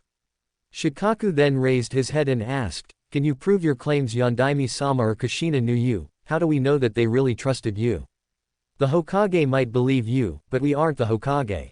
The room as a whole nodded to each other, all wanting to know the answer to this question as well. Knowing the simplest way was to merely show them some techniques, Naruto went through a few hand signs. Earth release, dense rock wall, a large glob of mud spewed out of his mouth, that grew and hardened into a thick rock wall. He then raised his arm to it, something Kushina taught me, out of his arms golden chains flew out and wrapped tightly around the rock slab, tight enough to cause cracks on it. I have witnessed Kushina Uzumaki use this technique, although they appear from her back, Hiyashi commented, now with a look of curiosity on his face. Naruto acknowledged the man's words before he stated, proof Minato taught me something he would only teach to those he trusted. Gasps were heard throughout the room, including the door where 2 young Anbu were watching with wide eyes. Naruto then vanished and appeared in front of the rock wall, bringing his arm forward with a shout of, Rasengan. The Rasengan tore through it like tissue paper. Naruto held up the Rasengan to show it was still intact before dispelling it. All the civilians had slight fear in the eyes while the shinobi side were looking at him intently. To do damage like that with 2 techniques, one to capture, the other to execute. Turning his eyes to Shikaku, he raised his eyebrows. The lazy man merely grunted out, very well, I believe you. Uzumaki. Yondaime-sama would not have taught you one of his prized jutsu or used who I assume is your daughter from the similarities I can see. If he didn't believe you could be trusted. The room was silent for a moment processing this. Danzo took that moment to speak. The Yondaime's birth parents were unknown, so there is another option. Tell me, Uzumaki, did the Yondaime believe you to be a blood relative? Mutters broke out as that possibility could be true. Naruto shrugged, we've never really tested it. DNA tests could be altered, so he was considering using a blood seal test. I believe the Hokage was going to test me with that method if the DNA test proved positive. Naruto noticed many who knew enough about Fuinjutsu narrowed their eyes in thought. If he was related, nothing would happen but the seal releasing what it was meant to. But if it didn't, the seal would drain the user of their chakra, usually leading to chakra exhaustion, then death, but with this boy's sheer amount, that could prove dangerous. Naruto noticed the surprised look on the old Hokage before mentally smirking. Then a pink-haired woman Naruto assumed to be Sakura's mother spoke. What happened to the Kyuubi Hokage-sama? Hiruzen took out his pipe and lit it knowing this could get ugly before he stated calmly, I'm sure it has already reached your ears Haruno, since Naruto and I saw some glares on the way to the tower. Also very astute of you to pick up that little fact Shikaku. Minato traded his life to seal the beast into Naruto Uzumaki, the daughter of Naruto here. The room suddenly went silent as they watched Naruto carefully to see if he was angry at this happened to his daughter. The civilians were confused when he seemed fine with the sealing. Why would he want his daughter to be a demon? Many of the shinobi were curious of him too. Uzumaki, I'm sorry for the loss of your daughter. But the demon must be K. A civilian council member began but didn't finish when there was suddenly a dense killer intent in the room. Even the Hokage was sweating under the pressure. Then suddenly it was gone when Naruto heard crying, and he quickly appeared over to the crib and picked Naruto up. Naruto began gently rocking and sending coups to his younger counterpart to calm her down. "I'm sorry, little Naruto, I didn't mean to scare you." A few moments later she calmed down and Naruto placed her carefully back in the crib. He turned around and sent a glare at the man who had spoken before. "He didn't use ki again though. My daughter is not dead, she is right here, counselor. Know the difference between the demon and the container. Also, a biju cannot be killed, weakened yes but not killed. If Naruto here was to die, the Kyuubi would be gone only temporarily, it would eventually reform to wreak havoc once more. You would only get maybe a few weeks of peace, then it would return to do what it started. Why do you think humans are used to seal the beasts away, idiot? She is keeping it safe from everyone. If Naruto dies, the Kyuubi would take a while to reform, maybe more along the lines of a year. Because it was sealed near Konoha, Kurama would probably flee the area or just use a Bijudama to wipe Konoha from a distance to avoid the same fate. The statement he used would help keep Naruto safer with luck. How do we know the demon won't influence the girl, boy? Looking over at the civilian who spoke, Naruto recognized him as one who always refused to serve him as a child. Glaring, he stated, "You really have such little faith in your recently passed Hokage's abilities." Pausing for a moment and inwardly laughing at the look on the man's face as he received glares from around the room. The young Jinchuriki continued, "The seal Yondaime-sama used is forbidden for a reason, not just because it requires the soul of the caster. However, it is very effective. The fox will not be able to communicate with Naruto unless the seal is weakened or she is in a near-death situation. In this case she will subconsciously open a link to it in order to save her life. Because her mind would be weak in such a state, the Kyuubi will have control and would likely seek its revenge." Looking mainly at the civilians to make sure they were listening, he continued, "It won't influence Naruto in the most basic sense unless she is in a heightened state of distress when she summons forth its power. Even then it depends on Naruto's will and chakra reserves to fend off the rage and bloodlust that she will feel while channeling its chakra. With training and making her a powerful kunoichi, she will use the chakra of the Kyuubi as a power battery in a sense." Taking a breath he continued, "This is the problem that most villages have with their Jinchuriki. They are stupid to attack, neglect or make the person who contains the beast believe they are indeed the beast itself. Since they will willingly give into the rage and bloodlust whenever they channel the beast's power, the biju will have a much stronger influence over them." All the civilian counselors paled as they had all been thinking of finishing the late Yondaime's work and killing the girl, or at the very least they all had thoughts of it making the girl miserable. But they were basically just told, anything like that would make the girl likely to become the beast they thought she already was. "You seem to know a lot about the abilities of a Jinchuriki Uzumaki." Turning to Danzo he let out a sigh, "It might be better to kill the fool before he does so much shit in the future. Then again, he did the dirty work behind the scenes that unfortunately did keep Konoha safe, at least according to Tsunade and Itachi." Still, Danzo's words pissed him off greatly. Everyone's eyes widened when Naruto's eyes shifted to silver with a black vertical slit, his whiskers thickened and his canines elongated. He quickly released the small amount of killing intent. Before he could speak, another voice interrupted, "I see, it makes sense that a Jinchuriki should raise another one, so I won't question you raising your own daughter, but which one do you contain?" "As far as I'm aware, all of the tailed beasts are accounted for," Fugaku Uchiha asked with a frown. Naruto looked at him and narrowed his eyes, thinking he shouldn't say anything. The Uchiha had the tablet according to Itachi, considering Shisui had the Mangekyo. Just how many other Uchiha did as well. Fugaku was the clan head. There's a good chance that the head of the clan would know about the Juubi. Then again, the Mangekyo didn't state all that was written, only of the Juubi's existence. After a moment Naruto stated the same as he told the Hokage, "What number comes after 9? There's a Juubi, how many more are there?" A civilian stated, looked close to a state of panic. The look of shock on the Uchiha clan head's face was Naruto's favorite. Naruto then knew that the man likely did know, at least in part, what information lay on the tablet, if not directly, perhaps from the previous clan head's notes. Naruto waved his hand to dismiss the statement after seeing multiple squirming and worried looks around the room. "None. The Juubi is the most powerful and the most secret of the tailed beasts, which is likely why none of you have heard of it before. It was thought to have been the beast sealed within the legendary Sage of the Six Paths." The council didn't know what to make of Naruto. He was telling them things that they believed to be true, then tossing them aside to state what he believed. How do we know you are telling the truth of which beast you contain? Hiyashi Hyuga asked stoically. Naruto let out an audible sigh. What reason could he possibly have to lie about this? Tell the Yamanaka to enter your mind. I guard your memories, so he can't see anything about your past. Are you sure? Sure. I mean, I wouldn't want a little clip of when you got curious of the ladies' side of the hot springs to play by any chance, would we? I wonder what certain fathers would say, especially considering some daughters look so much like their mothers. Naruto blushed, then paled in short succession, confusing many in the room, thinking it was from Hiyashi's question. Turning to Inoichi, Inoichi, feel up for confirming what I stated. The big boy promised to behave. I really hope he behaves, as suddenly the scene he witnessed between some of his age group in the hot springs popped up in his mind very clearly. He knew it was the Juubi and he couldn't help the perverted blush that came upon his cheeks.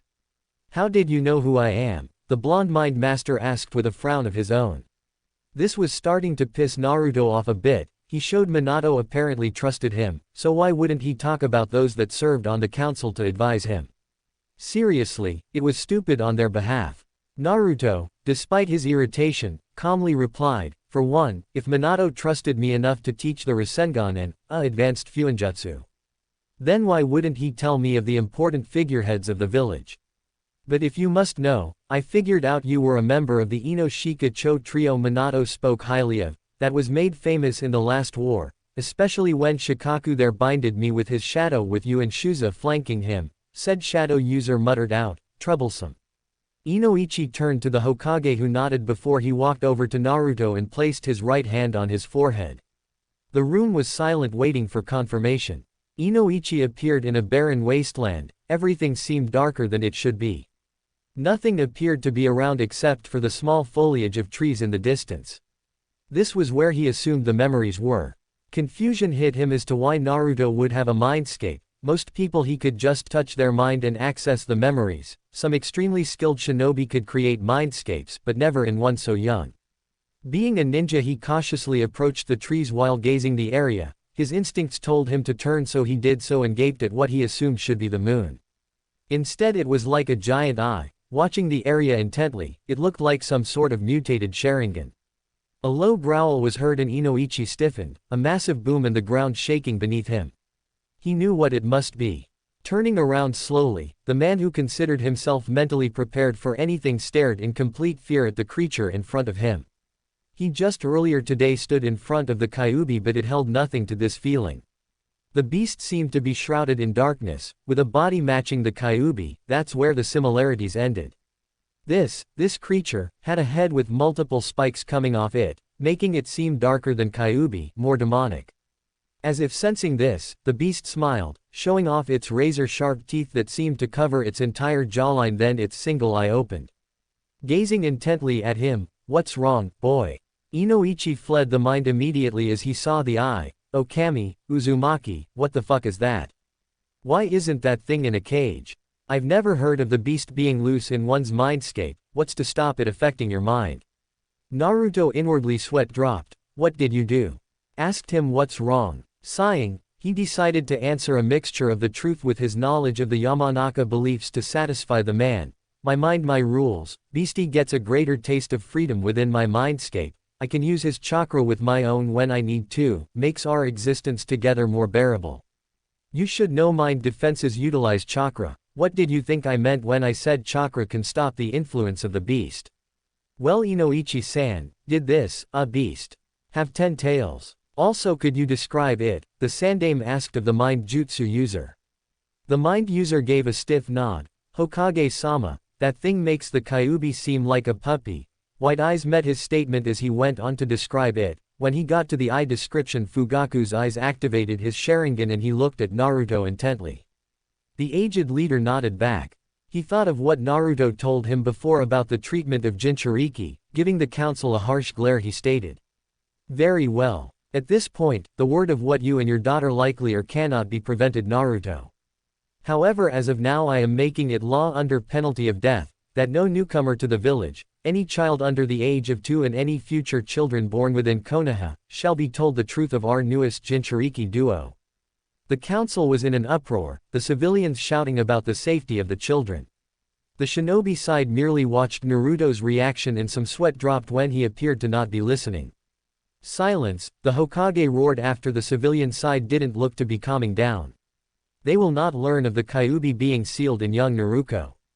The children and newcomers will be told the Kyuubi was killed by the Yondaime at the cost of his life. Is this understood? If it is not, I will order seals be placed on all who I believe will not keep the greatest secret of the village. In case you idiots haven't figured it out, we have the likely most powerful shinobi in our ranks as of now, as well as the potential in his daughter. You will not cripple our strength with your fears. Again the civilians paled drastically, they wouldn't even be able to speak of the demon in front of their children or face death, worse if they still refused, they would be sealed. A few moments later the room was filled with, "Yes, Hokage-sama." The Hokage turned to Naruto, "Is there anything you wish to add, Naruto?" "Nah Gigi, you covered the bases pretty well. Although free ramen for the two of us would be nice," Naruto questioned with a hopeful look. The council members looked at the young man in disbelief for the strange request. "I'm afraid I can't do that, Naruto. The best I can do is enforcing this law to prevent the village from speaking of her tenant to the younger generations."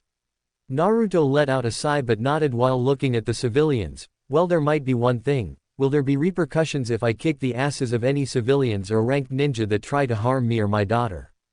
I promise I won't hurt them bad enough to end their ninja careers. The civilians, I promise not to kill them or leave them crippled for life."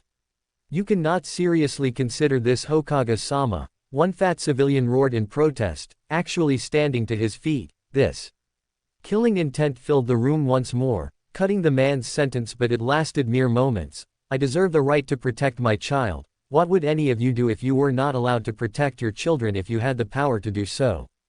Hiruzen let out an annoyed sigh. "As long as you do not do any permanent damage to my soldiers, do as you wish, Naruto." "What about us, Hokage-sama?" Sakura's mother stated sweetly, but Naruto recognized the underlying threat at the statement. "Don't do anything to provoke him, Rosa. You won't have any problems, will you?" Hiruzen replied just as sweetly, the underlying threat made clear.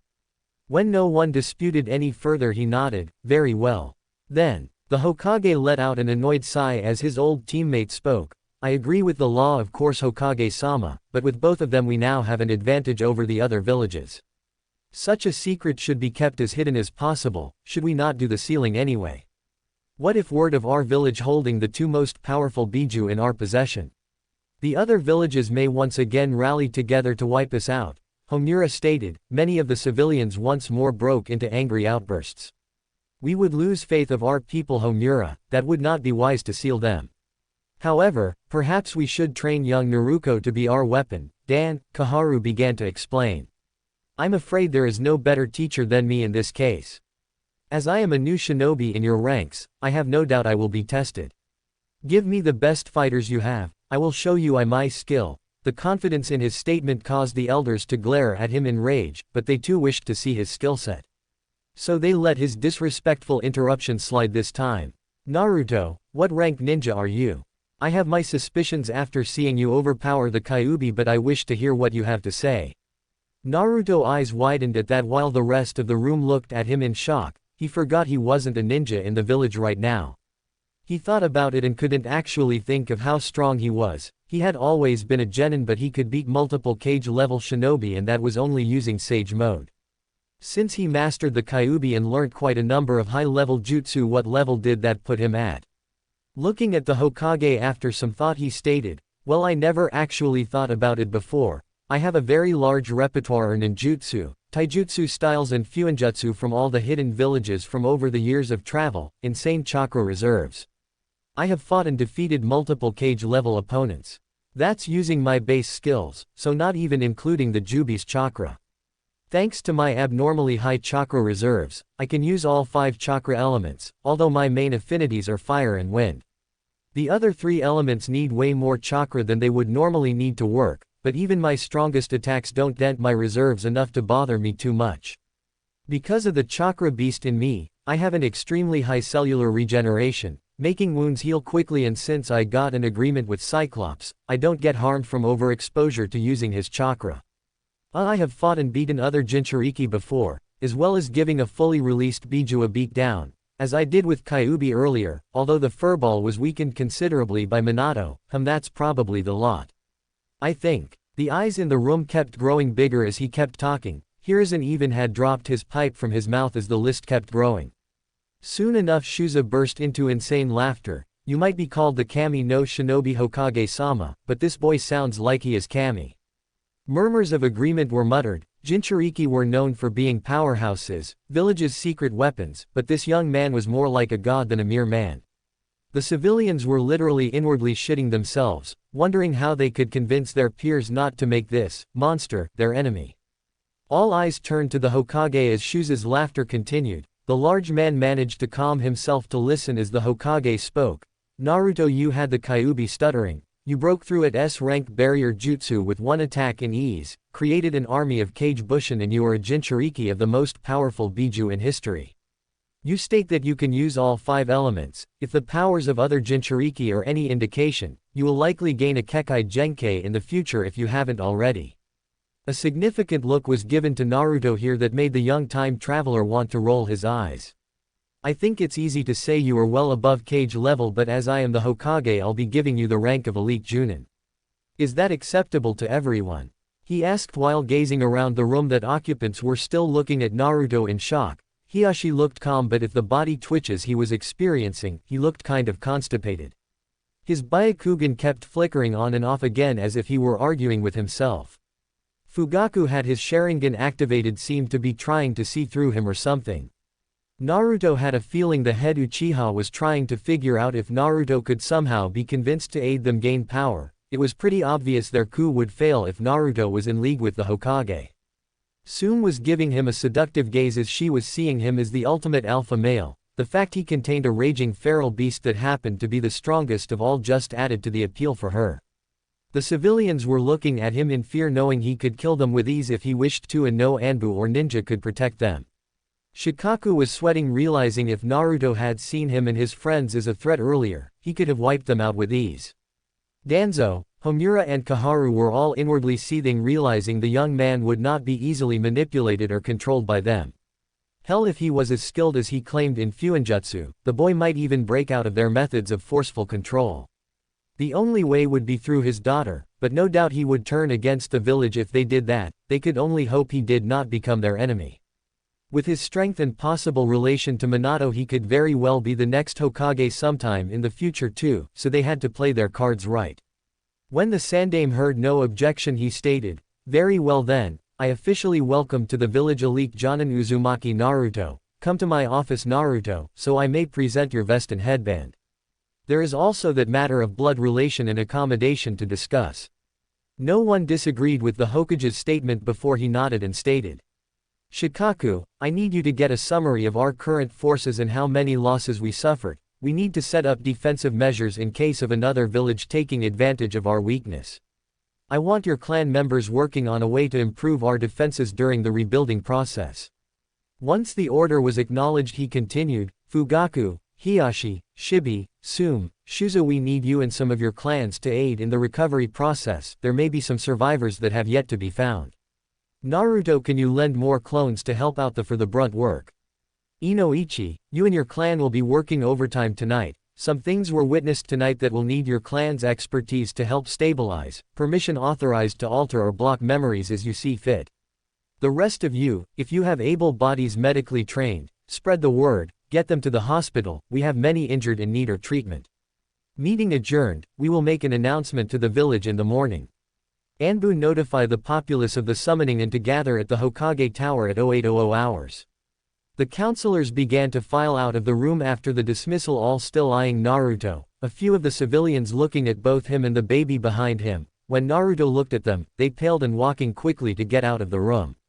"Naruto, feel free to come have a drink with us once shit calms down. The higher ranks like to drink on Friday nights. You should come out and drink with us. This Friday will no doubt be the largest gathering in some time," Shuza stated cheerfully before he began serious at the end. Naruto nodded back with a smile, since the big man was so much like his old friend Choji. He felt cautious about going. Drunken shinobi getting wind of his Jinchūriki status, they might try something. But maybe that's why the big man wanted him there, see how he would handle himself. He heard Shikaku mutter, troublesome, as he also sent Naruto a lazy nod. Shikamaru's face overlapped the scarred Jonin commander's. Well, now I have more of a reason to go, Tsume said with a feral smile. She gave Naruto an obvious slow once-over look before licking her lips and walking out of the room, with a sway in her hips. Well, Naruto, you have made quite the impression. I have no doubt that the civilian counselors will spread the word about your power at the very least, Hiruzen stated as Naruto picked Naruto up and resealed the crib. Scratching the back of his head, Naruto sighed as they began to walk off. Not exactly what I wanted, Hokage Gigi, but it will help though. Only the incredibly stupid people will do something in Konoha. They might underestimate me because of my age, believing me to be inexperienced, but still. Walking into this office, he took his seat waiting for Naruto to place Naruto back into her crib before he stated, "Must you keep calling me Gigi Naruto?" Naruto nodded seriously and the old man sighed before he opened the drawer and tossed him 2 scrolls. That's your Junin vest and Konoha headband in the white scroll. The second one is a spare key to Minato's property. He set it up as soon as Kushina fell pregnant. It was to be given to her to be opened once she was reached Chunin if anything happened to him.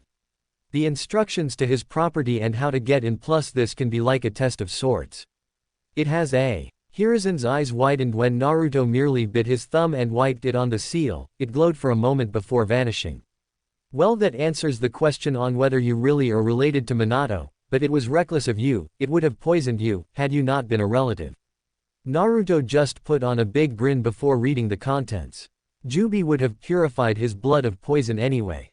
He let out a low whistle and at the Sandame's inquisitive gaze he stated, Minato sure was paranoid, considering the enemies he made over the years. I can see why.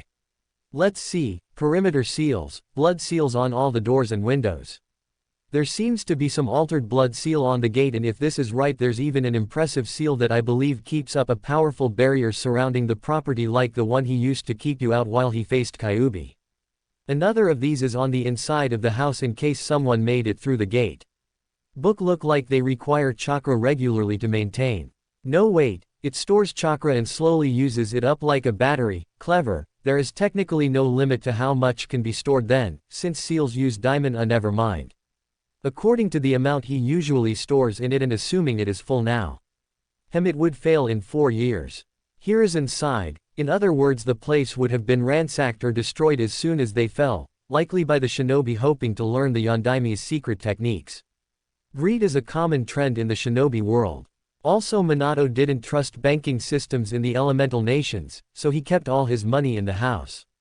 Naruto would have been left with nothing. Naruto nodded, realizing that must be why he never heard of it back in his time. Very well, Naruto, I assume you can get there on your own. Yeah, interesting place for it though. Naruto was about to get up to leave when he said, there isn't anyone you know that can be trusted to watch out for Naruto, if you require me to go out on missions once my probation is other. I assume Kakashi or Obito can't since they are Anbu. Hiruzen nodded with a sigh. Yes, it's village procedure to put new villagers or shinobi that come to Konoha on probation. You won't be able to leave the village for 6 months to prove your loyalty to the village. However, I will have a look on who might be suitable. I'll have someone trustworthy look into it, then I'll present them to you after the announcement tomorrow. Agreeing, Naruto nodded before leaving the room with Naruto and Hiruzen. Sarutobi finally allowed his shinobi mask to fall. It wasn't only Minato that will be missed, or the countless shinobi that was lost tonight. His own wife was killed as she was part of the group helping Minato and Kushina during the birth. The proclaimed god of shinobi allowed the tears to fall for all those that were lost that night. Meanwhile, Naruto had decided not to walk through the village. As soon as he stepped out of the building, he created around 200 clones, split into groups of 10 and 8 whoever needs it. Not wanting to walk through the village itself, Naruto shunshined directly to the outside of the house. It was in the shinobi district of the village that Naruto was pleased about, since it meant people wouldn't be as hard on Naruto there. Walking up to the gate, he had a close look at the seal. It was more detailed than an ordinary blood seal. It seemed to be tied into something that Naruto assumed was the barrier and couldn't help but think how ingenious it was.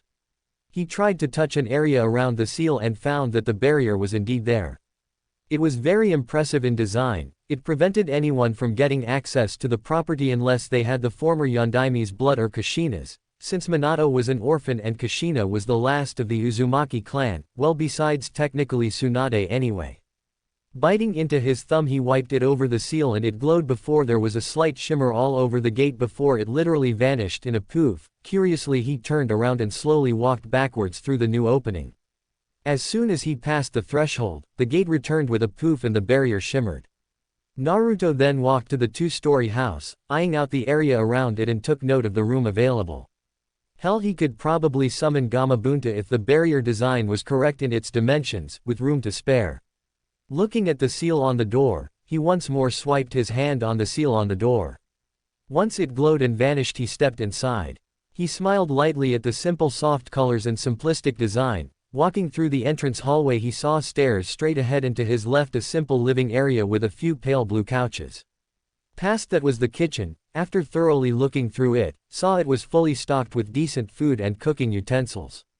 Well, all except instant ramen. Unfortunately, he let out a sigh and hoped to at least learn to cook something.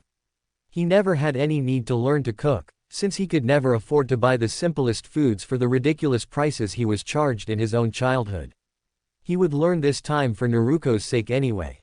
Making a note of the cupboard full of baby formula, he felt the urge to burn them all. His parents had gone overboard, realizing how much he ordinarily eats though. Well, it might be necessary in the long run. Uzumaki's got their energy from somewhere after all, his mother would have known. Walking back he didn't go up the stairs yet and looked to find a laundry. The door opposite had another seal. This one didn't seem to be a simple blood seal either, it had a chakra absorption seal component to it though. Pumping the chakra needed for roughly 10 kg Bushin unlocked it. He noted that it didn't vanish but the door opened with stairs heading down. Following them he found an impressive stock of various alcohol as well as scrolls lined up against the opposite wall. Why his parents put the alcohol in the same high security room as the scrolls Naruto wasn't quite sure. But Naruto had developed a liking to it after some of his senseis had pressured him into it during his 2-year training.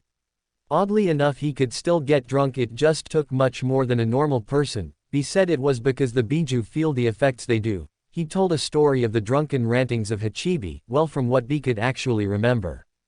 Although, he did do some interesting things that he could remember while drunk. Kissing Sakura and ending up in a wall was well worth it. Although he decided to act like that never happened, even when she tried to pursue it later down the road, he felt his feelings for her had faded over time, it just was the kiss that made him realize it. The time he awoke to kunoichi from various villages on some sort of makeshift bed freaked him out slightly, but he was able to suppress the memories unless Kurama felt like being an ass. Shaking his head of his musings, he went upstairs to find 4 rooms. One was set up to obviously be Naruto's room when she was older, a spare room, the master bedroom with a cot next to the king-size bed. The last room was something that made Naruto pale and look at Naruto in shock as comprehension suddenly dawned on him and the punishment for one of his drunken nights. Flashback. Tsunade walked into the underground hideout that housed Killer Bee and Naruto. Looking up, the young Jinchūriki smiled. "Granny Tsunade, what are you doing here?" She scowled at the nickname that was given to her, then an evil smile made its way to her face, freaking out the blonde Jinchūriki. "I hear you had an interesting night, brat. I'm here to teach you something in case you messed up." Naruto looked up in surprise and paled, realizing his antics with a certain Iwa Nin were already part of the gossip rounds. "Are really a Hokage-sama?" What are you gonna teach me?" It was then that he heard crying and his nose twitched and he looked around in confusion. He sniffed the air and found it was coming from Tsunade's direction. Frowning he said, "No offense granny, but you smell really bad. Who's that with the crying baby?"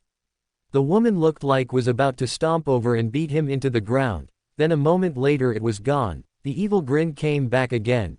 "Oh, it's not me that smell is coming from Naruto, it's her." She indicated the baby before her smile widened. "I'm going to teach you how to care for a baby for the next few weeks. It looks like lesson 1 is changing her diaper."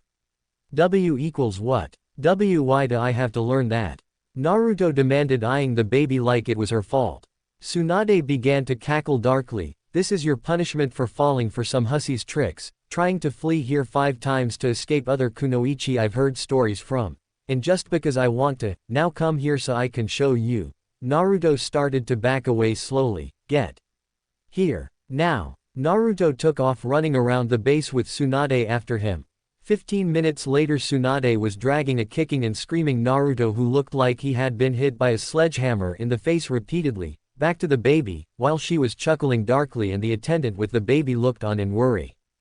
Flashback end. Naruto suddenly realized that he would have to change, feed and bathe Naruto. He looked down at her sleeping face and flinched when her face twitched. As if she had sensed his fear she opened her eyes slowly and looked up at him. He swallowed thickly when her face seemed to scrunch up for a moment before she began to cry. A familiar smell filled the air and he let out a loud sigh. Placing her on the table he panicked for a moment before he made 2 Kage Bushin, ordering one to go make up some formula and the second to pass him what he needed. A few minutes later Naruto lay quietly looking around in wonder in a fresh diaper and an orange top. The first Kage Bunshin returned to see Naruto was thanking Granny Tsunade, like some kind of god. "Ah boss, I've got the formula here." Naruto turned and nodded before taking it and ordering it to dismiss itself. He checked the memory to make sure it was done right before picking Naruto up and putting her on his lap. "Alright Naruto, it's no ramen, but it is good for you." He began feeding her. Naruto couldn't help but look at her curiously. The Kyuubi must already be strengthening her muscles because she was trying to hold on to the bottle herself. It could also be because of the fact she's got Uzumaki blood. They are renowned for their longevity and large chakra reserves that could be playing its part as well. Sighing, Naruto realized that anyone would see this as strange, especially those at the orphanage. He vaguely wondered if they actually fed him in those first few weeks. They probably didn't, hoping that the boy would die of starvation, but the Kyuubi would have kept him alive. Naruto ended up finishing the entire bottle and Naruto blinked before taking it away and burping her. She seemed content then and Naruto let out a sigh before heading to the master bedroom, placing her in the cot and looking down at her. "Well, it looks like life's gotten a lot more interesting, huh Naruto?" He couldn't help but chuckle at the concept of raising your younger self, that is actually the opposite gender. With a deep sigh, knowing it was unlikely he could ever get back to his own world, since the mechanics behind his arrival to this exact point in time was unknown. Even then, he doubted he would want to go back to that world, where only a few of his friends remained alive. "I promise I'll protect you Naruto. The parent I always wished I had growing up." He created 2 Kage Bunshins to grab some formula or diapers if the need arises before laying down and trying to get some sleep. Chapter 3. Making Konoha home. Disclaimer: I do not own Naruto or its characters. And, to answer the PMs and reviews I've been getting with the same general questions, yes, this is the final time I'm going to restart the story. Thus the word final in the title. Honestly, I was tempted to just delete the first 2, then write around 10 chapters before posting the new version up. But I left the first 2 versions up so anyone who wishes to use ideas from them can if they wish. Kurama is the name of the Kyuubi, so it is canon. Hell, even the website has Kyuubi Kurama now in the pairings list. As for the pairing, no, the pairing is not exclusively Naruto Anko. I will have Sume, Yugito ni, Mei, Fu and Makoto included as well eventually. Whether they become short-term sex friends or wives, well, we'll see. I'm tossing up about a few others, but I won't decide them until I write them in and see how people respond. I've changed the pairing to multi in the description so people aren't discouraged, believing it's just a Naruto Anko story. I did that because she's going to be the most involved for the first 10 or so chapters. Makoto will be as well, but the woman is married right now. Yes, Rin will still be in the story, but I've changed her backstory. Yes, Naruto will have Mangekyo Sharingan, if I decide to keep calling it that anyway. However, his attacks will not be the same as Sasuke's or Itachi's, thanks to the changes Juubi made. The way I see it anyway, Naruto could spam collaboration techniques that could be just as effective as Amaterasu. His Biju cloak is basically Susanoo, but it's not even his chakra being chewed up. I may give him an ability to cast some genjutsu, but let's just say his eyes are unique for now. As a last note, would you guys like Lemon in the story or what? I'll put a poll up for it when I post this chapter. On with the story. As soon as Naruto felt sleep claim him, his eyes opened to find himself looking up at a giant eye like red moon and let out a loud groan. Well, so much for hoping I could get a quiet night's sleep. Suppose I might be able to sort some things out though. Flipping upright, he looked around trying to locate the Juubi. For such a large creature and a blank barren mindscape, you'd think it would be easy to find. Remembering the beast's earlier words, "Kurama, where are you?" Naruto roared, his voice seeming to echo endlessly. He waited 10 seconds before getting impatient and was about to yell again when his ears twitched, snoring. He could definitely hear loud snoring. Following the sound of the snores, he found the giant shadow beast laying on his back, tail spread out evenly, looking very relaxed. "Hey Juubi, wake up, we need to talk." One of the Juubi's rear legs kicked out a few times, followed by a dark chuckle. Annoyed, Naruto charged a Rasengan and slammed it into the beast's eyelid. Holding it for 10 seconds he let it dissipate and let out a roar of rage. The beast didn't even twitch. Naruto had experienced this before with Kurama. It was usually when the furball was in a deep sleep having an exciting dream. For him that usually meant massacring a village-size area full of multiple red-eyed people, in vicious, brutal and frankly disgusting ways. The main way Naruto knew to wake up Kurama while he in such a state was to burst out a large dosage of killing intent. The big guy would snap to attention thinking Naruto would need his chakra. Unfortunately with Naruto so close near his body, that method was out. Another method is drawing on a lot of the Kurama's chakra, but that usually causes a disturbing feeling in the area for all other people, so that was also out as it could stir Naruto. The only other way, which Naruto hated using, was entering the beast's dreams and manually waking it up. He flinched recalling the last time he did it.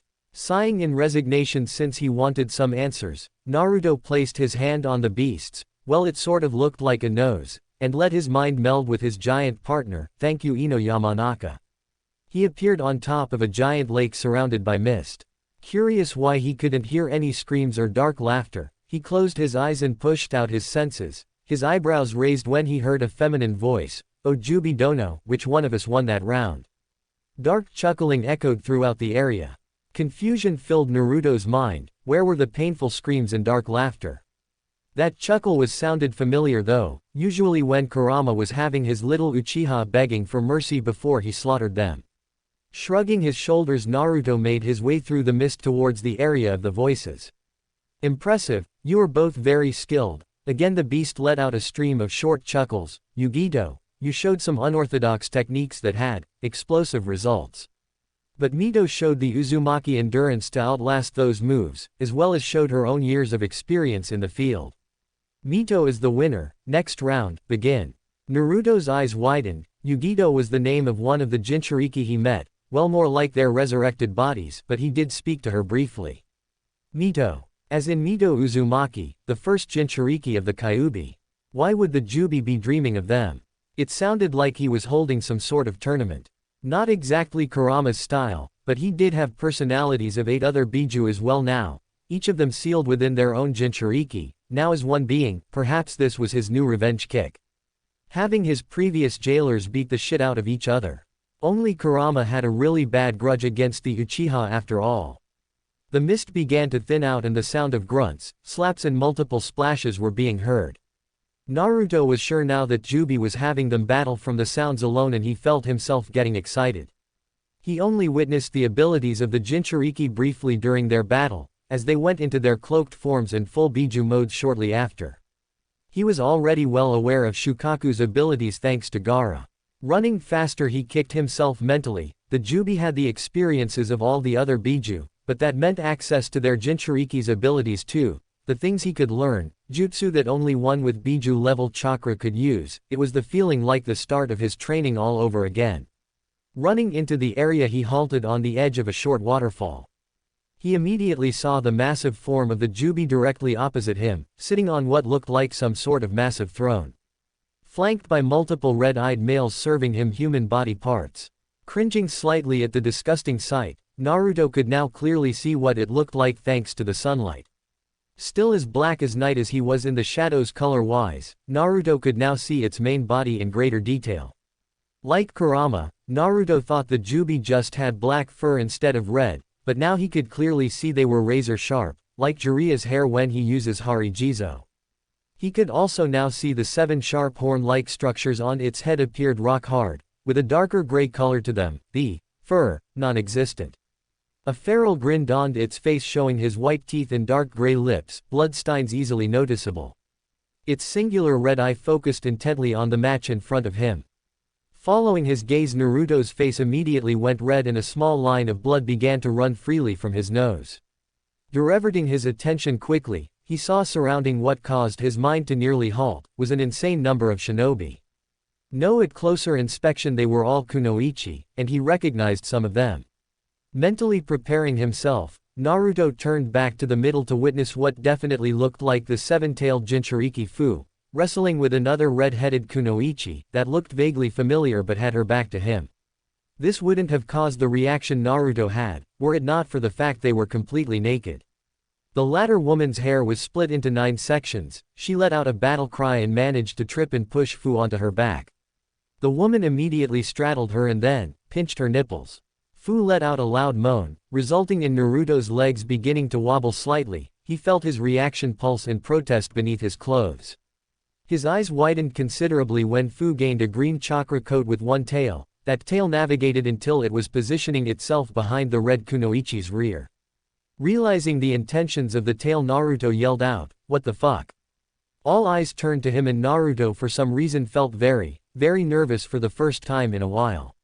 He looked to the crowd of kunoichi to avoid seeing the result of what that green chakra tail was about to accomplish and saw faces that had his eyebrows shoot up in shock, well, specifically his old friends, Hinata, Ino, Kurenai, Granny Tsunade.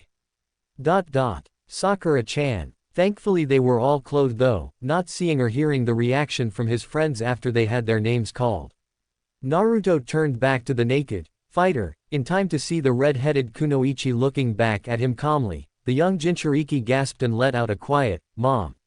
When he saw her face, Kushina blinked before jumping to her feet, her breasts bouncing with the sudden movement, and tilted her head, regarding Naruto with a curious gaze. Naruto's blush grew as he gazed slack-jawed towards his mother. If she had lived, he would have been suckling those magnificent. Shaking his head vigorously of those kind of thoughts, he pointed his finger at his mother and shouted, "What the fuck, Juubi? What in Kami's name is this? What's what, kid?"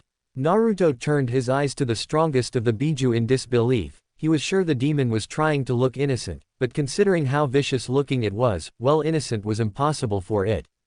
It picked up one of the Uchiha servants and tossed it in his mouth, the screams lasting mere moments before the sound of flesh being torn and bones snapping echoed in the area. Naruto knew the Juubi was trying to distract him from what he just witnessed, but it wasn't working. It definitely wasn't a battle he had walked in on. He couldn't fathom why the Juubi would find such a thing entertaining though. He was a fucking giant mass of chakra that thought humans beneath him, right? So seriously, what the fuck? AAARRGGGGHHHH. As if not his choice at all, his eyes darted back to the source of the war cry to see his mother fully clothed, in what appeared to be red Anbu gear, with a sword lodged through the heart of the masked Uchiha he so loathed. He blinked as all the kunoichi had weapons suddenly and were butchering red-eyed males in ways that would make the best shinobi cringe. He looked down to see he was standing on thick red blood, not water. As I said, what's what, kid? Naruto could practically hear the mocking in the beast's voice and he began to shake. Just as he was about to let loose, the beast roared. "I take it you want to talk, we'll take this outside." Naruto blinked, then turned back to watch his mother slaughtering Uchiha like she was a mystical dancer, weaving in and out of every successful kill. Was it wrong that he somehow thought that carnage looked so beautiful? When he realized he was in the mindscape again with the Juubi's eye directly in front of him, Naruto jumped back 20 feet and pointed a finger accusingly at the demon. "Oh, calm down, brat, it was just a bit of fun." Naruto once more donned a look of sheer disbelief. What the fuck? Kurama thought slaughtering was fun, sure. Not, my mother, chakra tail, the fuck. The beast let out a loud roar, putting Naruto on alert and shutting him up at once. "Don't forget, you little shit, I am not Kurama alone now. When I was split into 9, each took on a main trait of me. Shukaku, my insanity, Matabi my perversion, Isobu my paranoia, Son Goku my honor, Kokuo my etiquette, Seiken my patience, Chome my immaturity, Gyuki my logic, and Kurama my rage. Those traits grew more concentrated over the centuries. Now I am one once more." The Juubi stared at Naruto intently with its massive eye to see if the boy understood. Naruto sat down with that look on his face that clearly stated, "I don't really get it, give me a minute." The The Juubi knew from Kurama that it would take a small while, so closed his eye for a moment. I get you're now perverted. The eye snapped open to glare at the boy. But why were you looking at females? Aren't there female demons out there to fantasize about? Not that I'm suggesting you ever actually did that, as that would be truly disturbing and something that would probably scar me for. Another roar stopped the rant from continuing. I have been sealed in a total of 323 humans, as you put it, 237 of them males, 185 of them were perverts of some degree. I have assimilated all of these hosts' memories, as well as the females, as in memories of their private moments. Do you honestly believe, even if the 7 others cared nothing for it, that the perverted mind of Nibi and the immaturity of Nanabi that are now a part of me, is not on overdrive from all these memories? Naruto just blinked. Here he had a source of endless supply of perverted material. If Eros Sennin was in his shoes, Naruto was sure the super pervert would have a heart attack. Especially cause he could physically watch the scenes as if he were there. If the Juubi allowed it, he had done that a few times with Kurama, like showing him what he looked like when he first was split from Juubi. Hell, maybe Naruto should start his own series to compete with Jiraiya. When he was still an innocent, naive little 14-year-old, he proofread all the man's drafts. He knew he could write a much more appealing story, especially if he used scenes like Fu was about to do earlier. Naruto couldn't help the blush that came and the perverted giggle that followed, but he did jump with the teeth baring and the loud feral growling that the beast had. Ah, I see. Naruto looked around the area, confusing the great chakra beast before whispering slowly, what kind of memories are we talking about? So you finally show your true colors, pervert. Naruto looked up at the smirking Cyclops with an annoyed frown. He looked close to retorting before Juubi decided to cut him off. What did you interrupt me for, child? It better be important. Blinking in surprise, Naruto got his head on straight. Fine. Well, first off, why was I pulled here when I fell asleep? The Juubi looked at Naruto with a narrowed eye. You mean you did not come here willingly? When Naruto shook his head, Juubi closed his eye and seemed to be in thought. Interesting, this only happened when there was a problem with the seal. A way for the Biju to torment their host or trap their mind and take control of their body while their mind rests. I believe you are aware of such a case, with the one called Gaara. Naruto's eyes widened and looked close to going into panic mode. Then the Juubi snorted, kid, even if I could, I don't really feel like rampaging right now. I just got my body and mind whole again. Besides, I'm not bound here unwillingly by a seal. I chose to reside here when I reformed. Although if I did leave, you would have died.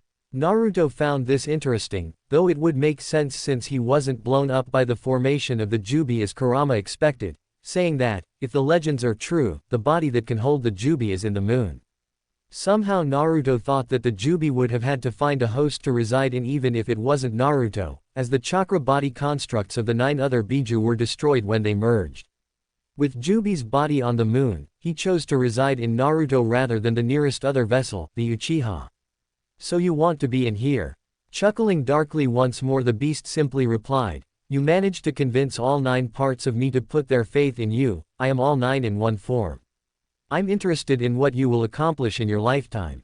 Besides, you'll only live for like what, 90 more years. I'm immortal, I will go on long after you are gone. It's much more interesting in here than it would be rampaging and destroying all of life anyway.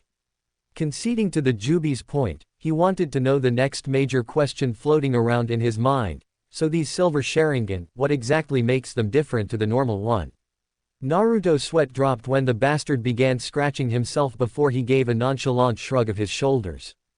Great, so you altered my eyes and have no idea what it can do. Just great. Stop whining, I did it based on pure instinct. But you are the combination of the sage's descendants, the Uzumaki are relatives to the Senju, and you had a Sharingan eye. Body and soul are one again, meaning with me now inside you, you have all the pieces that the old man himself had. I wouldn't be surprised if he cast some sort of instruction for me to give to the person who puts me back together and becomes a worthy Jinchuriki. Not that I actually remember anything from that time, he wiped our minds when he split us. Naruto's sweat dropped as he was sure the Juubi was doing its own version of a pout. Processing the words, Naruto muttered out, except the Rinnegan, isn't that what the sage was famous for? Naruto responded with a huff, it would have been cool to have those eyes. Nagato was pure awesomeness with all those gravity-like attacks, then Madara and his bullshit spamming too. Kid, I wouldn't be surprised if those eyes make the Rinnegan look like child's play. After all, the sage was a true master of the chakra arts, able to create life from nothing with his knowledge and ability, but the man knew he couldn't bring true peace with the creation of life. The Juubi truly was curious what Naruto would do with all the power he obtained, perhaps succeed where his original host could not. Great, so all I find out from you after all this is 1, you don't want to escape, and 2, you're a pervert. I'm probably going to be brought here every time I try to go to sleep. Sue, about those memories, with a roll of his gigantic eye the Juubi lowered his head allowing Naruto to connect to his mind. Then they entered one of his first host's memories. By the end of the night, he was sure to have Naruto whimpering. Naruto was awoken 3 hours later when his clone dispelled. The first host's memories were okay, the guy was spying on 2 very attractive women doing some very interesting things. But once that ended and Juubi saw the enthusiasm Naruto had to see the next one, he showed him something else completely. Naruto just had the horrible experience of witnessing his own conception while the Juubi blocked off his ability to escape with some sort of weird body bind. He couldn't even close his eyes, with the beast's continuous insane laughter. The young time traveler should have realized it would try something like that after what he witnessed earlier, but seriously, his parents were going at it for nearly 2 hours. He couldn't deny his mother had some crazy, no, he wouldn't even go there. Once he took a few shaky breaths to make sure that he was indeed awake, he heard the crying of Naruto. Reality once more smacked him hard mentally. Naruto really was stuck back in time with the younger version of himself being a girl. He would raise her, give her the family he never had and make her the strongest kunoichi the elemental nations had ever seen. He even considered if it might be possible to pass on his new dujutsu onto her, maybe use that interrogation technique Ino taught him to enter a prisoner's mind and have Juubi teach Kurama how to give it to her. Opening his eyes he saw his cage buncheons race out of the room as he got himself up. Walking over, he looked down into the cot to see Naruto had stopped crying when he had come into view. She was watching him with large curious eyes. Did the girl somehow know that the others were merely clones, because from the memories he got from the clone that dispelled, well, it was doing the exact same thing he was now. With a sniff, not smelling anything, and a sigh, he stated, "You're not going to make this easier, you Naruto-chan." The first clone ran back into the room holding basically half of the infant room, as Naruto had dubbed it. The clone breathed heavily and managed to get out. "Boss, I've got everything, what do you need?" Naruto blinked at the clone curiously. He had discovered clones sometimes gained specific traits from him when they were made, instead of complete copies. The creator simple stated, "Surely you could have just sniffed and realized she doesn't need to be changed, I think she just wants attention." The clone smiled sheepishly and was about to walk back out of the room to return the things he brought, when Naruto began to cry and a familiar scent filled the air. Naruto's eyebrows twitched and he looked down at the infant who had stopped crying when the attention was back on her and was looking back up innocently. "Why, you did that on purpose, didn't you, Naruto?" Naruto exclaimed, pointing an accusatory finger at the newborn Jinchūriki. As he finished changing the girl's diaper, the second clone came running in. "Got the formula, boss." With a nod from Naruto he stated, "Good work, mission complete, dismiss yourselves, both of you." Both clones saluted before doing so, and after checking that it was done correctly he fed Naruto, who finished the entire bottle again. After she was burped and put back in the cot she went straight to sleep.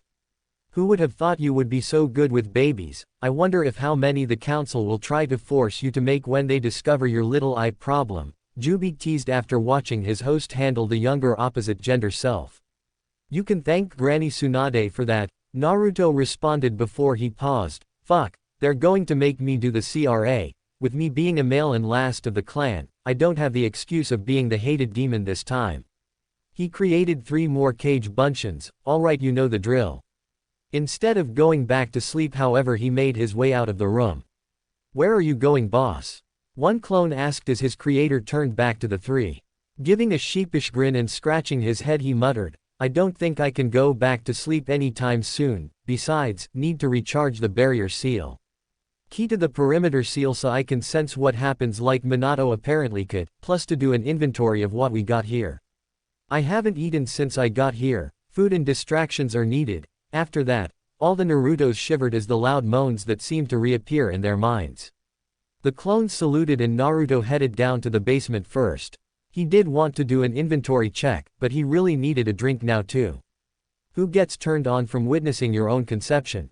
Granted, he has no true memories of his parents or anything, but still. Now he realizes he'll probably have to marry at least someone to bear him a few more children. The council likely didn't mention it since he hasn't been declared a clan head and is on probation. Once that is done and they discover there is no mother in the picture for Naruto. Naruto looked at the seal on the door once more. A seal like this could potentially be lethal to many ninja without the chakra of multiple elite jonin of Kakashi and Guy's caliber. Very clever to build a blood seal that requires not only a relative, but one with insane chakra reserves, since only one chakra signature could be stored to activate the seal. If another tried to add their chakra, it would dispel the stored chakra and begin anew. The question was, why didn't Tsunade ever tell him about the house? The important stuff was clearly in this room, so should be his by right. Naruto highly doubted anyone actually managed to get in, he hadn't checked. But seeing the paranoia his father seemed to have, the inside was probably laced full of protection seals too. Did the seal malfunction at some point in time? Did someone manage to break through it? Then he noticed one part of the seal he didn't recognize. Raking his brain for a few minutes, his eyes widened considerably when he recalled what it might be. The one type of seal that would be useless to chakra powerhouse like him to learn, a simple genjutsu tied into the blood seal. Did that mean only one with Namikaze or maybe Uzumaki blood could even see the door? It would have to be Namikaze, otherwise Tsunade would have been able to access it. Seal master my ass, the guy was a freaking genius, or maybe it was Mum, she would have inherited whatever was left of Uzushiro, Naruto declared with a stupefied expression. Shrugging off his role model's inventions, he opened the door and went down. Immediately he looked at the arrangement of alcohol and grabbed the cheapest of the lot, popped it open and took a large swig. He flicked through some of scrolls laying on the shelves, many being techniques Itachi and Kakashi had shown him. At first he thought perhaps Kakashi had access to the room in his timeline, acquiring the scrolls sometime, but dismissed it. The man had the Sharingan and was in Anbu. There was nothing on the Rasengan or Hiraishin, but since he knew both anyway. Naruto also had completed the Rasengan and he had speed close to the Hiraishin when he channeled his Bijus Yuki in Sage mode, thus he didn't really see a point to needing the scrolls for them anyway. With his use of shadow clones, technically he could create the same effect as his father's famous jutsu. Eventually he found a large scroll with the kanji for Ryo on it. Channeling chakra into it, there was a large pop and burst of smoke. When it cleared, Naruto's eyes widened in shock. The amount of Ryo in front of him would put the Hyuga clan to shame. He sealed a decent proportion into a separate scroll and put some into his Gamma wallet before sealing the rest back into the large scroll and putting it back on the rack. Looking around once more, noticed nothing of any real significance for the moment. He finished off his bottle and went up to recharge the barrier wards. Naruto pulled out the instructions he got from the Hokage office, then used the scroll that lead him to the southwest side of the property. After looking around in confusion, not seeing the seal, he absently began to run his hand along the barrier. Naruto's eyes widened when he felt what he could only describe as a tiny gap in the barrier, only large enough after he ran his hand over it again for a finger. Doing so, he put his finger through and channeled chakra into the area. An extremely large elaborate design appeared on the wall, and looking at it he was surprised the perimeter seal was integrated into it, as well as a blood seal that would prevent anyone from stealing the property or the seal design if they got in. Another clever part of it was the way his father had somehow made the seal permanently invisible to the naked eye. On a whim, Naruto removed his finger and waited until the seal faded. Activating his silver Sharingan-like eyes, Naruto found he couldn't see the seal at all. The barrier was barely seen as a shimmer, but the seal itself was completely invisible. That meant that after the barrier ran out of chakra, finding the seal itself would have proved difficult if not impossible for anyone searching for it, since it only accepts chakra at the exact point he touched from the design. Jiraiya told him, of course, how much of a genius his old student was in Fuinjutsu, but the word is simply not enough to describe it. No wonder the Uzumaki were wiped out during the last war. If they could design a seal as effective as this barrier, what's to stop them from making one to attack? Armies of Hiraishin users, for example, giant explosive tags with the power to wipe out a village. It made Naruto wonder why so few ninja used fuinjutsu, other than simple sealing scrolls or explosive tags of course. Naruto nipped his finger before placing the now bloody digit back into the hole. He steadily began to channel chakra into it and the seal began to glow, slowly at first, then brightly. Gazing around, Naruto took note that the barrier had become visible. As he begun to channel more and more chakra, he saw the barrier went from a wavy-like structure to solid, until it looked like thick glass. Guess it was closer to failing than I thought. I wonder how long since Minato charged it, he thought before an idea came to him. With a cheeky grin, Naruto decided he now wanted to test it out after putting so much chakra into it. Thinking of what to use that wouldn't damage the yard, he charged up a Great Ball Rasengan. With a war cry he slammed the large Rasengan into the barrier. The first thing Naruto immediately noticed was the barrier was far more advanced than the one he broke through earlier. This barrier seemed to channel more chakra to the point of the attack to add extra protection, so his Rasengan didn't even crack it. Naruto was certain even some of his sage attacks wouldn't be able to get through, hell maybe even some of the lower-tailed Bijudamas.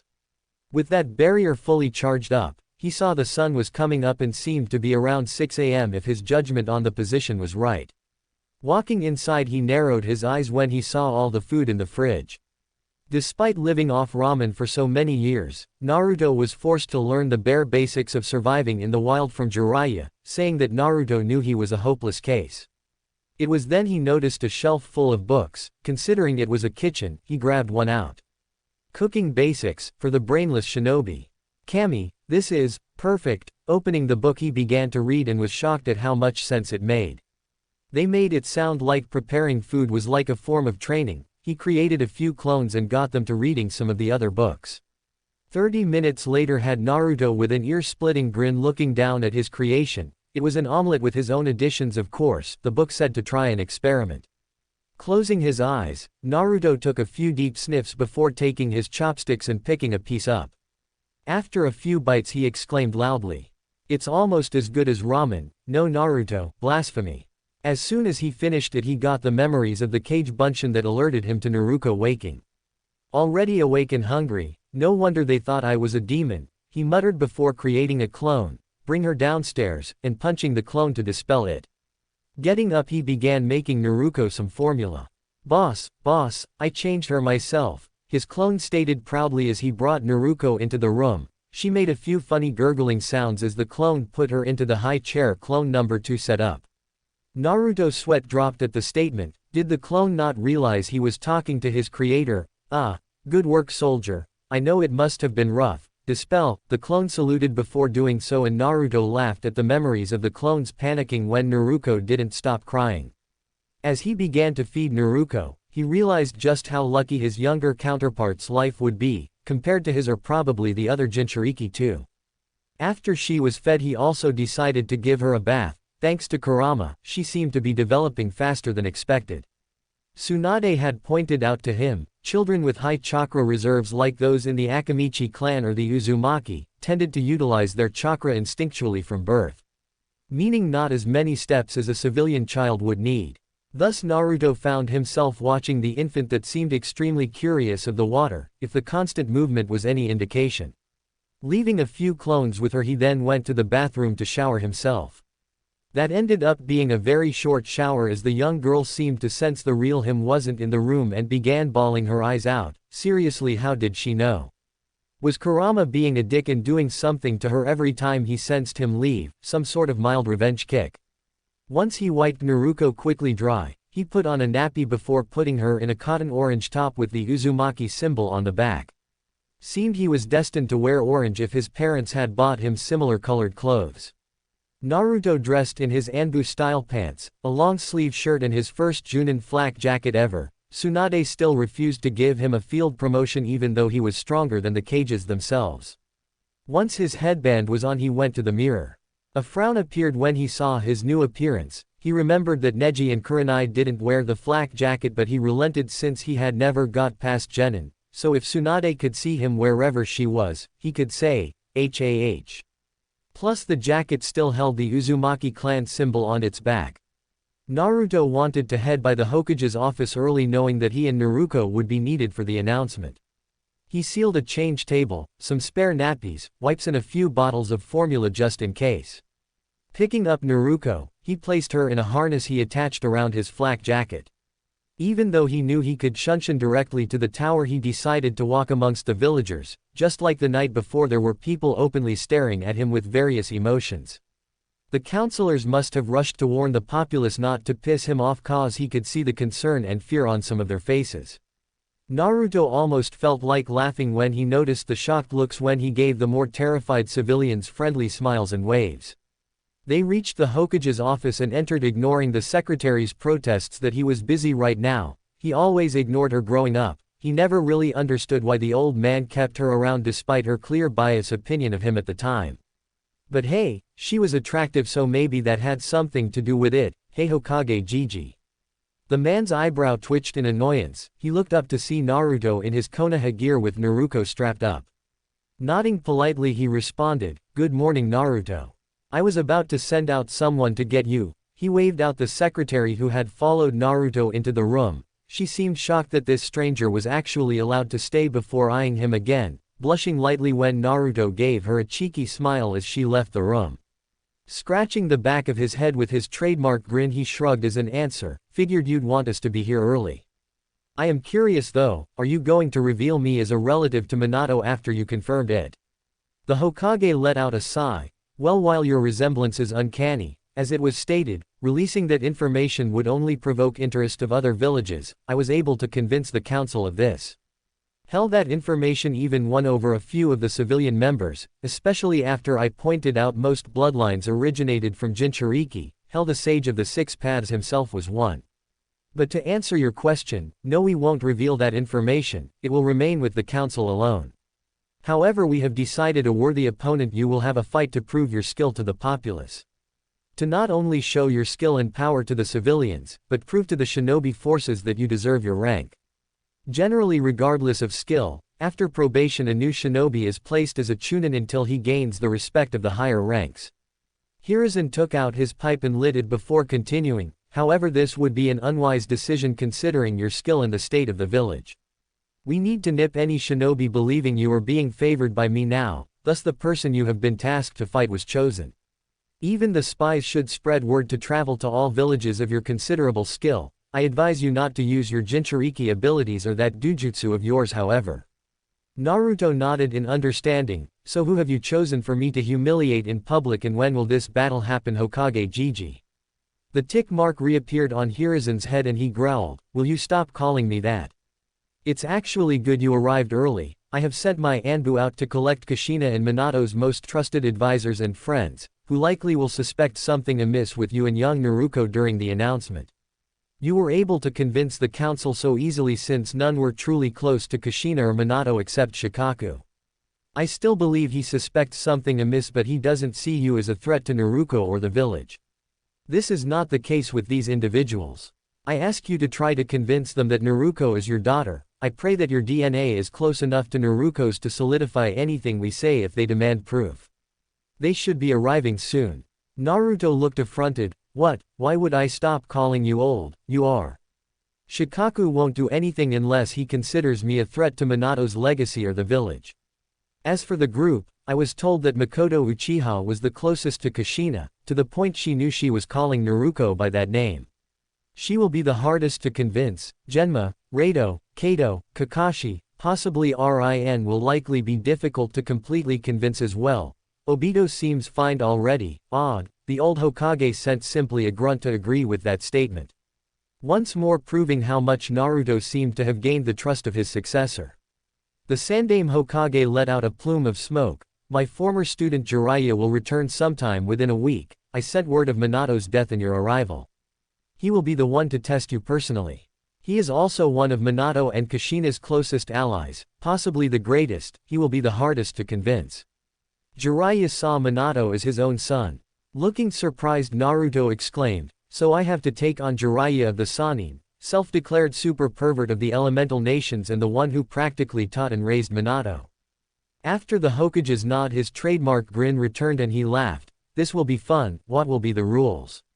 The Hokage waved his hand dismissively. Hasn't been decided. Considering whether we can set up a suitable barrier, it will be a demonstration of tactics, jutsu knowledge and ability. A knock at the door disrupted any further discussion. Enter, Hiruzen stated loudly as he undid the seal on the room.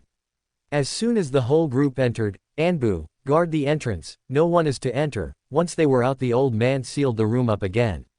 Looking around at the other occupants in the room, Genma shifted the senbon in his mouth and stated, I take it this has to do with Minato, Kushina and the Kyuubi attack Hokage-sama. The old man let out a sigh. Indeed, as you know, I called for an announcement to explain the details of what happened last night. There are some things that we need to know. Minato and Kushina's last wishes for one. I was there, as was Naruto and his daughter here. Hiruzen gauged their reactions towards Naruto and Naruko, to try and determine who might suspect Naruko to actually being Minato and Kushina's child. Makoto, Genma and Kakashi all had their eyes narrowed in the young man's direction. Rin, Reito and Kato all had curious looks on their faces while Obito was just grinning like a fool. He was likely the one who would have been the most vocal, so Hiruzen was glad he seemingly had put his faith in the young charge of Naruko's. At the mention of daughter, Makoto looked straight towards the infant in the harness. She saw the similarities between the man and the child she was certain must be Kushina and Minato's. Suspecting the whisker marks to be an elaborate henge, she activated her Sharingan, but saw nothing amiss, except the fact his chakra was like a blazing inferno. His reserves must be at least the level of a tailed beast. Even the taijutsu member on her team during the war that died after using all 8 gates didn't have this much raw chakra. The shock must have appeared on her face as she caught the young Minato lookalike tilting his head curiously at her. Haha, I did that as soon as I saw them too, auntie. Makoto blinked before releasing her Sharingan and looked at her nephew Obito, who had a big grin on his face. The fact the boy wasn't as suspicious as her about the man eased some of her worry, for the moment. After all, he thought of Minato as a father, since Fugaku thought he was a useless excuse for a member of their clan and regularly told the boy that. If Obito believed the man was a threat to Kushina's child, he would be glaring as hard as his teammate currently is. Kakashi was just downright suspicious. He knew his sensei was expecting a baby girl soon, but Obito had told him repeatedly that there was no henge or genjutsu on the young man or the infant. The supposed father-daughter duo looked too much alike to not be related. Then there was the fact he claimed sensei thought he was family at the council meeting. There is no way sensei wouldn't have told them that much, at least, even if it was merely a suspicion on Minato's belief. Not to mention the fact that the man knew Rasengan and Kushina-sama's clan technique. As soon as the council meeting ended, Kakashi and Obito gathered Rin from the hospital, then go a position to be able to spy on their sensei's home. If he was related, the man would surely try to get into the Namikaze property. To all three's shock, the man had been able to enter the property. That was all Rin and Obito needed to believe he was trustworthy. But Kakashi knew something was amiss. He would be keeping a close eye on this new guy that looked sort of like his sensei, this Naruto Uzumaki. Genma, on the other hand, was the leader of the late Hokage's personal guard. He knew for a fact that child was his leader and Kushina-sama's child. Yet the child was too similar in appearance to this new guy, not to mention he saw the Uchiha's face, and Obito's outburst confirmed for him that there was no genjutsu altering their appearances. So what exactly happened last night then, Hokage-sama? Perhaps details would fill in the gaps of what had happened. Blowing out a plume of smoke, the aged Hokage let out another long sigh. When Minato teleported the Kyuubi out of the village, I and 2 of my personal guard took off to provide whatever aid he might need. When we arrived, we found an impenetrable barrier with Minato, Kushina and the Kyuubi within. I tried to break through the barrier, but as I stated, it was impenetrable, or so I thought. But Naruto here charged a Rasengan and punctured a hole through it just after Minato sealed some of the Kyuubi's chakra into himself to weaken the beast. He saw the questioning eyes of Makoto when he stated it was just Kushina and Minato, but didn't mention their child. He held up his hand to prevent any interruptions until he finished. Naruto blocked the claw meant to maim Minato and Kushina with brute force, before throwing the Kyuubi onto his back and pinning it down with the Uzumaki-style chains. Looks of pure disbelief went towards Naruto, who chuckled nervously and scratched the back of his head with a goofy grin. A conversation seemed to take place. Kushina was crying and hugged Naruto tightly, while Minato too had tears and seemed to be having words with Naruto here. I couldn't hear anything because of distance between us and they were speaking quietly. Perhaps we can hear what happened from you in greater detail shortly, Naruto. Once he received a nod of assent, he continued. Naruto then offered his daughter up for the sealing and Minato was able to seal the beast into young Naruto. Makoto couldn't take much anymore. Uchiha pride be damned. What do you mean his daughter Hokage-sama? What happened to Minato and Kushina's child? All present were aware of the pregnancy and also wanted to know the details as well. Hiruzen sent the woman a glare that she returned with just as much heat, Sharingan blazing. The individual Minato spoke to me about just before sealing the Kyuubi away killed their child, as well as the mother of my daughter and the Anbu escort guarding them, while Kushina was giving birth. Naruto spoke, his voice cold as he thought of that masked bastard that was responsible for so much hatred and pain within the elemental nations for decades. The Hokage sent Naruto a shocked look before his face hardened, his eyes just as cold. He clenched the desk tightly, causing audible cracks to be heard in the room. Somehow the man kept himself from leaking any killing intent though. You know the person that is responsible for all of this. The people in the room were shocked at the edge in their leader's voice. Naruto understood though, his mother told him the story after all. Bawako Sarutobi was the midwife helping Kushina through the birthing process, which meant she was one of those killed by the masked bastard. I don't know him by name, only by reputation. He is someone that has been believed to be dead for years. Although I'm not entirely convinced that he is who he claims. Anyway, Minato described him to me. This man had the Kyuubi under his control, the pieces fell into place form that alone. As I stated to you, Hokage-sama, I moved around a lot over the years. I know quite a bit about the internal conflicts in the other villages. This man seems to be behind quite a lot of those, one of them being the internal conflict that was likely soon escalate into all-out war in Kiri. I will discuss the details another time in private, Hokage-sama. If word got out who is responsible, it could lead to the destruction of Konoha. Needless to say, that child was killed, Makoto. I named my daughter the same name as what they planned to call their child, out of respect for them both. The Hokage was seething. The information was right in front of him and he wanted to know the person responsible for not only his wife's death, but all the other villagers and shinobi that lost their lives the previous night. But Naruto was right in this case. From the hint he just gave, the man responsible was likely from one of the major clans of the village. Only one clan could possibly have the knowledge behind controlling the Kyuubi. From Makoto's tensing, she probably realized this implication as well. He also was impressed by Naruto's wordplay. He had flawlessly gone with his insinuated backstory, but bringing up such a thing about the true perpetrator pushed away the possibility of Naruto not being his child, also covering his own lack of having a mother of Naruto to show to the populace without coming out as a cliché. The Kyuubi killed her. Very well, Naruto, but you will tell me everything after the announcement. So you're planting a few seeds to get them on the right track. How will you keep Makoto quiet though? She may relay the information to the Uchiha Council, speeding up their attempt at a coup. Juubi warned Naruto. While it seemed like a sound plan, it had the potential to backfire greatly. Fugaku wouldn't allow it, not until he sees what I can do for sure. Now I know I'm fighting Jiraiya, I'll be able to show more of my power, enough to have the Uchiha clan squirming. They won't do anything either way unless I get sent out of the village for a long period. Besides, the planning for the coup according to Itachi only truly began around 3 years from now, after the failed Hyuga kidnapping incident. It's also roughly when Danzo discovered Orochimaru's research and wished to get his hands on some red eyes. The Juubi said nothing, which meant he understood. Taking a deep breath to calm down, Hiruzen finished the meeting. Regardless of the details, I called you all here as I'm sure many of you would have been suspicious of Naruto and his daughter being chosen by Minato to seal the Kyuubi. Naruto has already proven to the council that he has the trust of both Minato and Kushina. He knows both the Rasengan and the Uzumaki-style chains. And the Hirishin, except it's a pain to use. I can move close to that speed without it. It's a waste of chakra, plus I feel like it's cheating and it takes the fun away out of, what? Wide eyes met that statement, even the Hokage was staring at him in shock. Suppose you want a demonstration. Unsealing the crib, he stuck Naruto in it.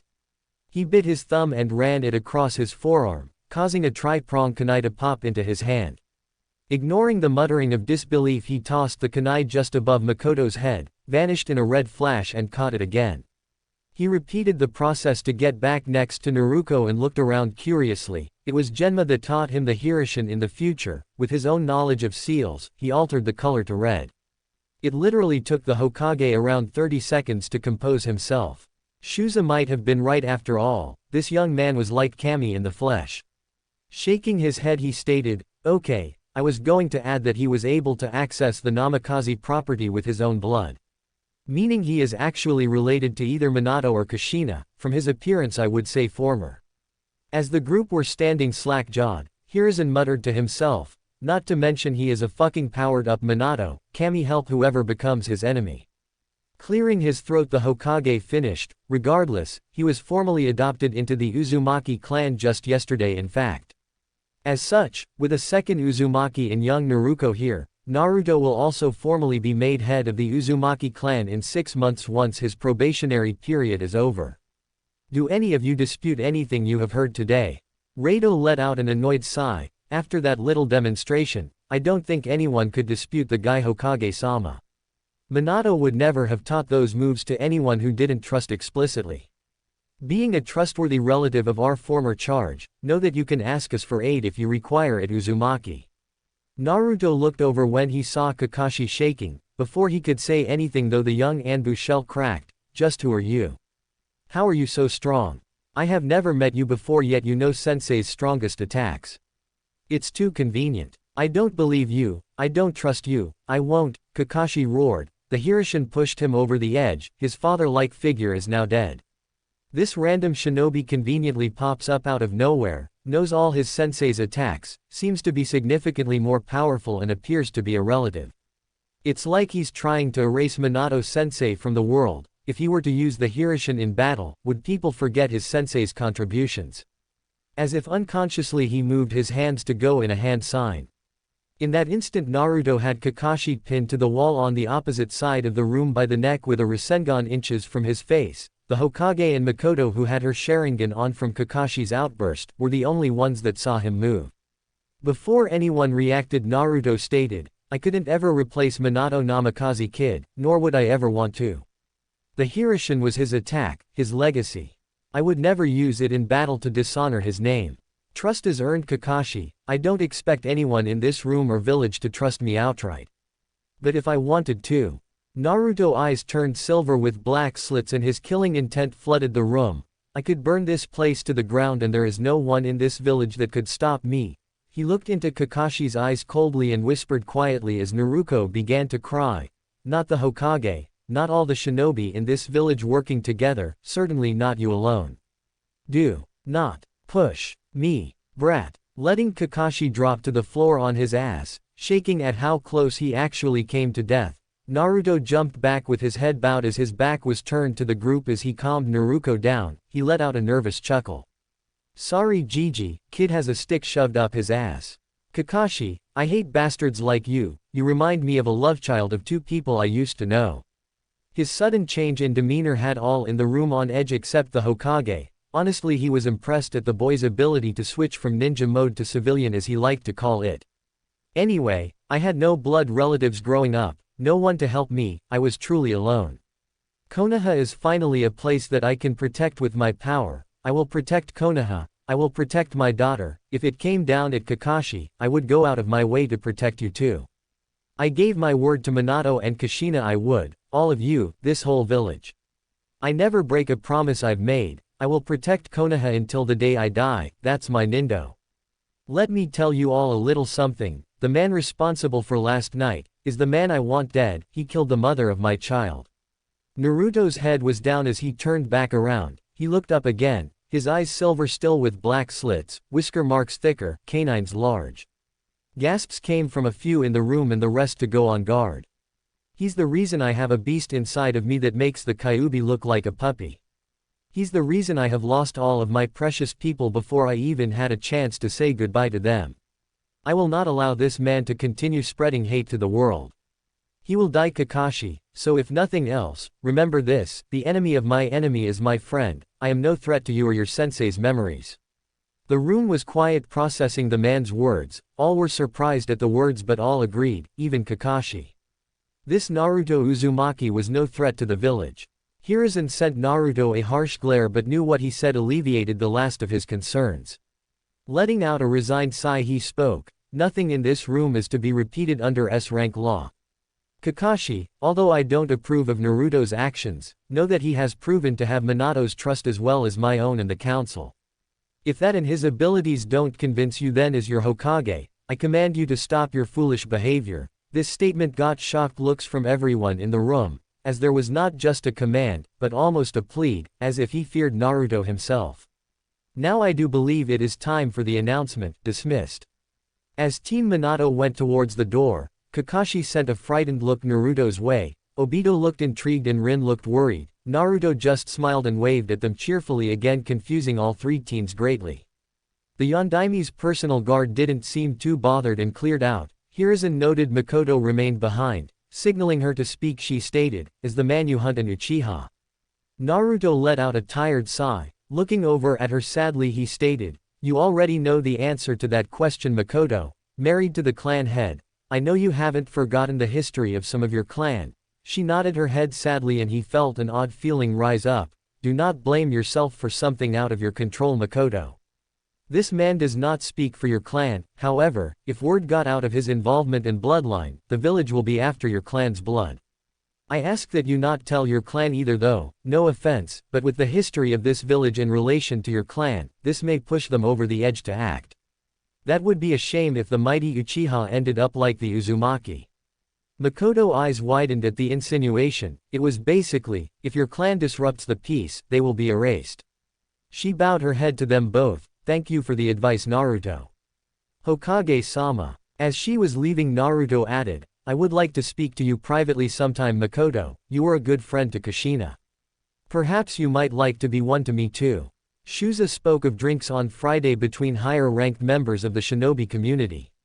"You and Fugaku should come, at the very least to alleviate any fears that might spread if you did not." The woman stiffened again at the insinuation, but turned back around, this time with a slight smile. "I will consider it." She bowed her head lightly before walking out of the room, deep in thought. "You have the makings of a leader Naruto," Hiruzen commented as he donned his Hokage hat and walked out of the room once Naruto had hooked Naruto up. Chuckling lightly Naruto followed the statement, "Nah, I don't want your hat Hokage-sama, stuck in an office doing paperwork all day." "No thanks," the old man chuckled himself, while mentally crying anime tears. Walking onto the platform over the large gathered crowd, the council was already gathered around a podium. Naruto stood between Sum and Hiyashi, after she waved him over while the Sandaime took to the podium itself. Citizens of Konohagakure, all talking ceased completely when their leader began to talk. "Last night, a terrible event occurred. The Kyuubi no Yoko attacked us and we lost our beloved Yondaime Hokage and many of our villagers, shinobi and homes during the attack." Murmuring, angry outbursts and many let their heads hang at the confirmation of their former leader's death broke out. As I'm sure many of you are aware by now, the beast was not killed, but sealed away at the cost of the Yondaime's life. Now the talking got louder and the standing Hokage had to raise his hand for silence which was soon granted. However, there is only one method of sealing a beast as powerful as the Kyuubi. That is sealing it into a newborn baby. More murmuring broke out and one brave civilian shouted at, "Then the demon should die while it's weakened," which resulted in a wave of approval throughout the crowd. Before the Hokage could silence them, a massive wave of killing intent was felt throughout the area for a few moments before it vanished. Everyone was looking around in fear. Naruto was naturally the source of the intent and the Hokage turned to him slowly while sending him a glare. After getting a mere shrug and a grin he turned back to the crowd. He blinked when Naruto was suddenly standing in front of the podium and holding Naruto up in the air. "Does my daughter look like the Kyuubi you dumbass?" Naruto heard the council's murmurs and he felt the Hokage's glare but the young man ignored it. Naruto bellowed out, "Let me rephrase it you dumb fucking civilian." The man, like many in the crowd, had already been told of who this man was, so he had the smarts to actually not talk back right away. "Let me ask you all, do you wish to release the Kyuubi to finish what it started?" Confused looks came from all over the crowd and Naruto decided to tell the same explanation as he did the night before with the council. "If my daughter dies, then the Kyuubi will be released to finish what it started last night. It is a mass of living chakra idiots. Death would mean the Kyuubi is free of its jail and would reform out here." Shocked looks of disbelief were seen on shinobi and civilian faces alike. She is the only thing in the way of the Kyuubi attacking you all. Why do you think Jinchūriki are made? The Biju are immortal, they are formed by the natural energy of the world. Kami, half of you looking shocked are fucking shinobi that fucking use sealing scrolls. Murmuring broke out again, and after a few minutes another civilian shouted out, then the demon should be sent far away from here. Another wave of approval. He smirked slightly before he responded, send her away so that she could potentially die, then release the Kyuubi anyway. You are basically saying you want the Kyuubi to be released. Or maybe someone from another village accepts her, trains her to hate this village, then she could use the Kyuubi's power to help destroy it. No one had any reply to that statement, and angry mutters were heard all around before the Sandaime began talking again, after he literally had to come down and glare at Naruto for wording it the way it did. Despite how effective it seemed, Naruto here is of the Uzumaki clan that were famous for their fuinjutsu. Heed his warnings. One angry shinobi then screamed out, then we should mold the demon to be the village's secret weapon. Danzo got a small smirk on his face at the outburst. He had some of his root agents in the crowd as well after all. Naruto let out a loud groan. He handed the infant to the confused Hokage, turned towards the podium and began slamming his head against it. Fucking slam. Stupid, crack, dumbasses, bang. The third hit caused the podium to shatter, shocking the crowd at the random man's actions. After quiet, confused mutterings he finally responded, tell me, can anyone here tell me what a sealing scroll is? The same man that spoke nodded gruffly, it seals something away obviously. And if I were to seal a something, anything into that scroll? Does the scroll take on any of the properties of the item sealed within? Let's say a kunai into a scroll, can that scroll be used as a kunai? Once he received the shake of the man's head, so how can you call my daughter a demon, when the beast is merely sealed into her? You should all be ashamed for dishonoring your late Yondaime Hokage's abilities, by suggesting he failed to do the sealing correctly. As for your method of training her to be a secret weapon, a ninja is only as effective if they hold loyalty to their village, treating her as nothing but a weapon, fucking idiots, you'll be making her hate her own home. Many in the crowd didn't seem to know whether to be angry, confused, afraid or guilty by the end of Naruto's speech. Naruto was happy to note many of them were involved in some of the harsher reactions when he was younger, looked to be actually hearing the logic behind his words. The Sandaime let out an annoyed sigh before he stated, to prevent any unpleasant situations from occurring in the future, the council and I have agreed upon the following laws pertaining to Naruto Uzumaki.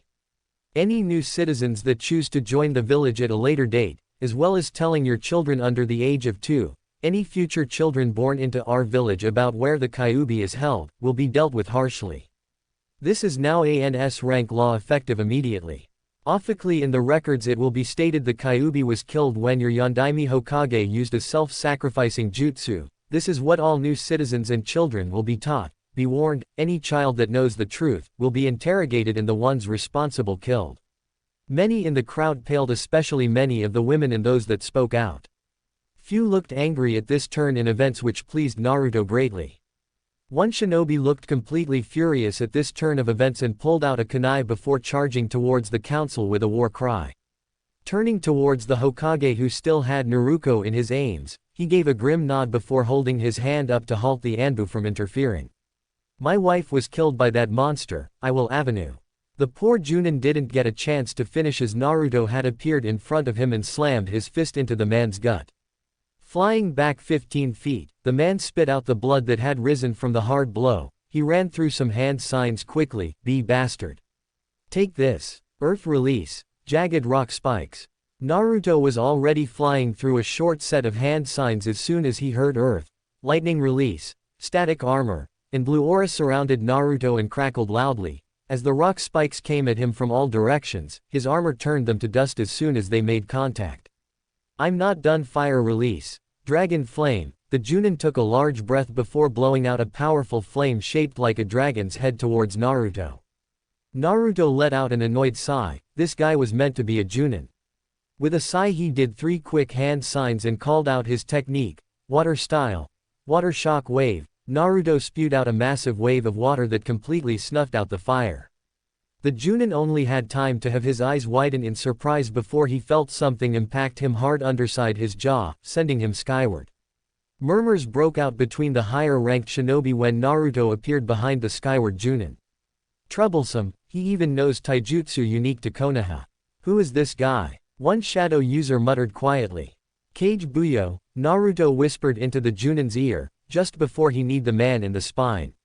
As the force pushed the Junin forward, Naruto grabbed his right shoulder with his left hand and pulled, ceasing the extra momentum and flipping the man over, just as he realized a vicious backhand. Naruto reappeared above him and punched him 3 times in the torso, pushing him towards the ground. The Junin hit the ground on his back hard and let out a pained yell, only to widen his eyes as he saw Naruto fast approaching. Dragon Stomp, Naruto bellowed as he landed feet first into the man's gut, causing him to cough out blood before losing consciousness. Naruto looked around at the gaping crowd with a cold expression. The next person who calls my daughter a demon within my earshot, and I warn you, I have very good hearing, will end up in hospital just like him. Repeat offenders really won't like the result. I just explained my daughter is not the Kyuubi. If you insist on calling her that in my presence, I'll show you just how demonic someone can be. I am a shinobi after all. Then he smiled in a very sadistic way with a hint of killing intent before he vanished and reappeared next to the Hokage, taking Naruto off the wide-eyed Hokage. One random other Junin yelled out, "Holy shit, that was pure speed and he has clearly mastered 2 elements." Murmurs broke out at that statement throughout the crowds as Naruto scratched his head nervously with a goofy grin at the Hokage. A purple-haired 12-year-old got a sadistic grin on her face, as she gazed at the bleeding man on the ground. Medics were doing what field work they could, but didn't attempt to move him as they wished to stay until the end of the announcement. An ambush shunshined in front of the medics, then shunshined the man to the hospital, one doctor following suit. Hiruzen made a note of that doctor. He also paid attention to the young purple-haired girl, as people backed away after recognizing who she was. Once Mi began cackling and looking up at Naruto with a gleam in her eye. Well, everyone backed off, all except for one girl with long black hair and red eyes with spirals. Naruko had awoken when she was taken by Naruto and she looked around at all the people curiously, before she focused on the face she remembers most and blinked. Naruto now noticed she was awake and narrowed his eyes. "Don't you dare," suddenly remembering that she didn't fill her nappy an hour ago. Sume, who had heard this, began to chuckle and he sent her a playful glare. Turning back to the infant he was now holding away from his body, while having a staring contest with her. Hiruzen, who was about to state the next statement, turned to see what had the usually aggressive Sume chuckling and began to as well. Payback's a bitch in his mind. Any legendary shinobi panics in the face of their infant child if she did what he hoped she would. Naruto seemed destined to lose the staring contest as a familiar scent entered his nose and he cried out loudly, "No, how could you do this to me, Naruko-chan?" And in public too, with a resigned sigh he pulled out a scroll that with a small amount of chakra brought out a table with a few diapers and wipes and he got to work ignoring those watching him. Many in the crowd were looking on in shock at the scene playing out in front of them. Most of them wives that were glaring at their husbands, as they always refused to change the diapers, and yet the so-called demon's father was doing it for his so-called Kyuubi daughter.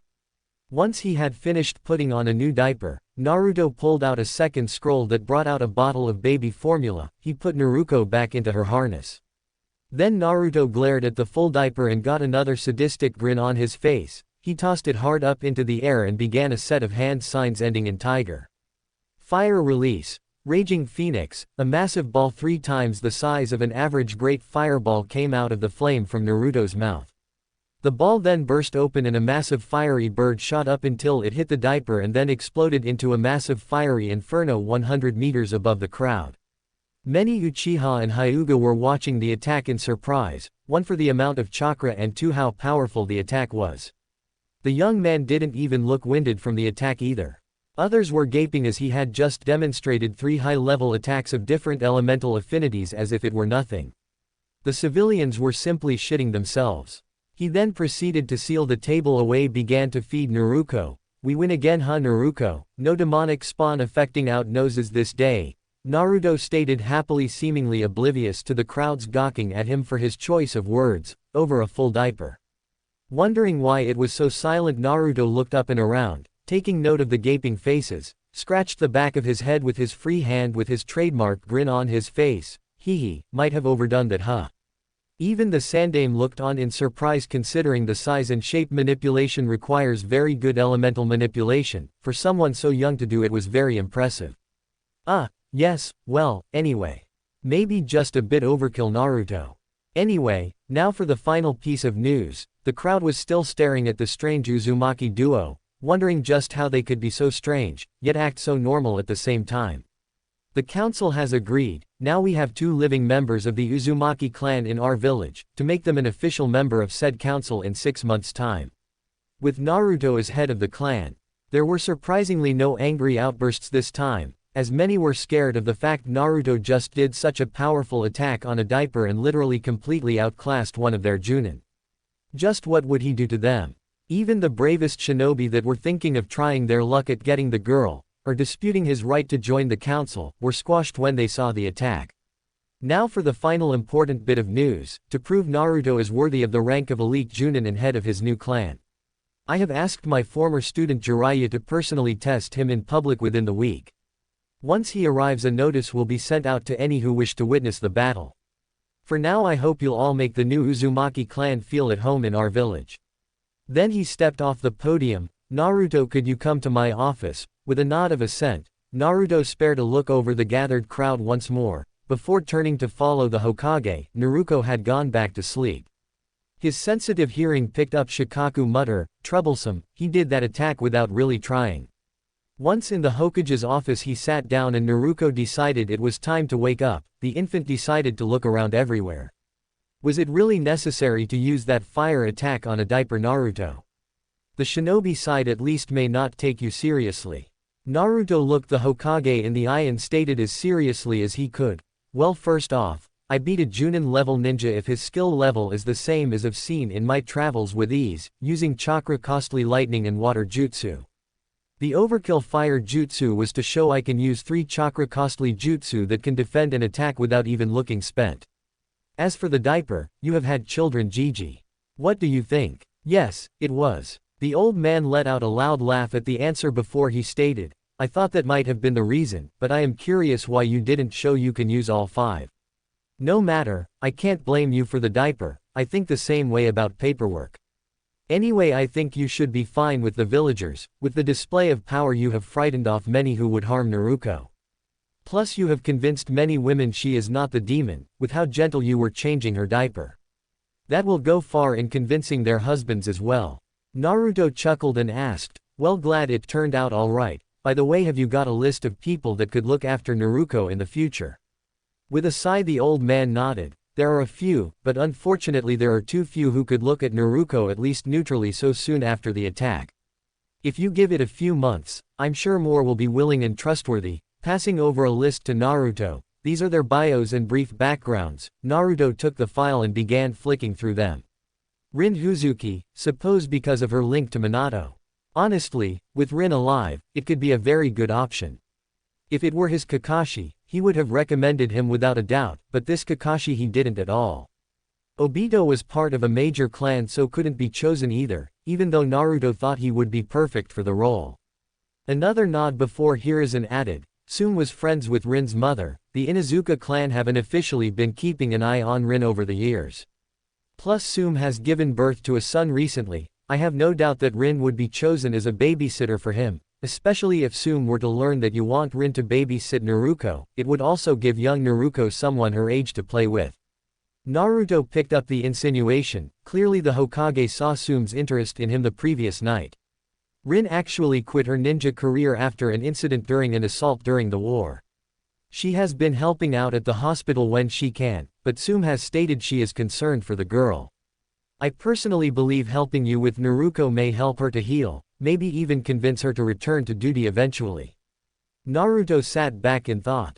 This incident was probably the reason why Obito didn't die here like in his own time. With Rin leaving the shinobi forces, she never got the mission that ended her life either. She is Minato's former student and I know they would have trusted her to help out with Naruto. Unlike Kakashi, I also felt no ill will from her. She would be perfect for looking after Naruto. I'm sure Minato would appreciate me trying to help her heal as well. Naruto then blinked as memories floated through his mind. Kiba was a strong friend to him in their last life. He was one that believed strongly in loyalty during their academy years and never treated him unfairly. Perhaps having him grow up with Naruto would be a good thing, especially since the Inuzuka have very similar abilities to a Jinchūriki. Dismissing the thoughts, he went to the next one and his eyes widened. Kurenai Yuhi, Chunin with impressive ability in Genjutsu. She has recently taken it upon herself to help out another in that list who was abandoned when my traitorous student deserted the village. Despite not knowing the girl and the rumors and the way the villagers treat her, Naruto's eyes widened slightly. Orochimaru's student, did that mean who he thought it meant? Ah, Orochimaru, yes, I've heard some stories of his activities. Still, to blame the student for his actions, despite how she may have felt, as I stated earlier, fucking dumbasses. Looking at the next name, his eyes narrowed in thought. Anko Mitarashi, the woman was traumatized, yes. But she is also someone who could definitely be considered the most suitable candidate. After all, who better to help raise his daughter unbiased? Naruto was worried about what he may train Naruto in, though she was very sadistic in his time. That sadistic kunoichi Anko Mitarashi. When he saw the Hokage's hard eyes, he let out a sigh. Orochimaru, one of the legendary 3 Konoha ninja marked as the Sannin after losing a duel against Hanzo the Salamander, was one of the candidates for the Yondaime Hokage position, but you felt something amiss. Your feelings proved to be correct when you discovered hidden labs in the village after multiple infants and villagers continued to vanish. He was believed to be researching the Mokuton ability of the Shidaime Hokage. Hiruzen was surprised and wondered just how much Minato had told the young man in front of him. Yes, he marked his apprentice Anko with a cursed seal of heaven before he fled the village. Since you are in Uzumaki, I was hoping at the very least you could take a look at it at some point. Hopefully, with your knowledge, plus any luck, we could see if it's possible to be removed. Both Jiraiya, Kushina, Minato and I could only lower its effects on her. Naruto let out a sigh, knowing he couldn't deny he wanted to figure out how to remove it. In a small part of his brain he blamed that curse mark for many problems in his own past. If he could remove it, could fix many problems. Did Orochimaru leave any notes on the seal's design? Naruto asked, knowing it was unlikely. With the notes he had no doubt Ero Sennin could have removed it. The aged Hokage shook his head sadly to confirm that fact. Unfortunately, that was the problem that we faced. All that could be done is add another detailed seal to prevent its influencing effects. Naruto scratched the back of his head in thought. Jiraiya had taught him quite a bit in seals during their 3 years away from the village. Apparently some Kumo nin had found one of Orochimaru's bases on a mission and had got some early notes on the design. B had told him in detail about it. Since Naruto wasn't sure if Sasuke was still infected with it at the time, the still naive Naruto, though he might be able to neutralize its effects when they would inevitably face off. I'll have a look and do what I can. Naruto went through the rest of the folder, clanless ninja that he didn't really trust or know enough to judge.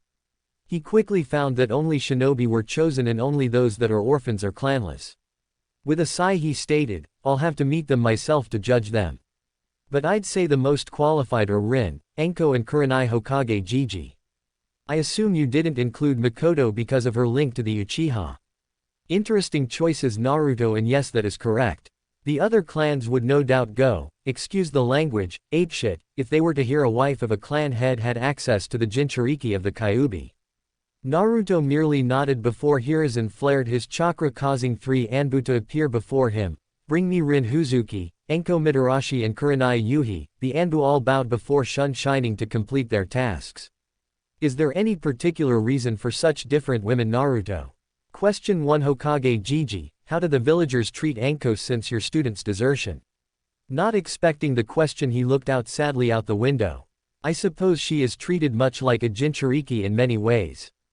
The apartment building she stays at has been vandalized often, hot water gets cut off, few places serve her, and many villagers and shinobi give her distrustful gazes or harsh comments wherever she goes. Naruto briefly wondered if that was the case, why she never tried to help him. He quickly dismissed the idea since that would have only further ostracized her from the villagers, thus losing any respect she had gained with the shinobi forces. That is the main reason I thought her suitable. Kurenai won me over after how she treats Anko.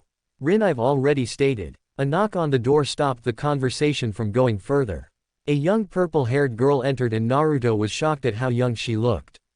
Enko couldn't have been older than him when he met her in his world. Hey old man, what did you want? I was about to go get some dango, so it better be some important mission, or I'm going to Saw's. Noticing Naruto, she got a sadistic grin that he blinked curiously at. Oh, my new favorite senpai. Say senpai, want to hang out today?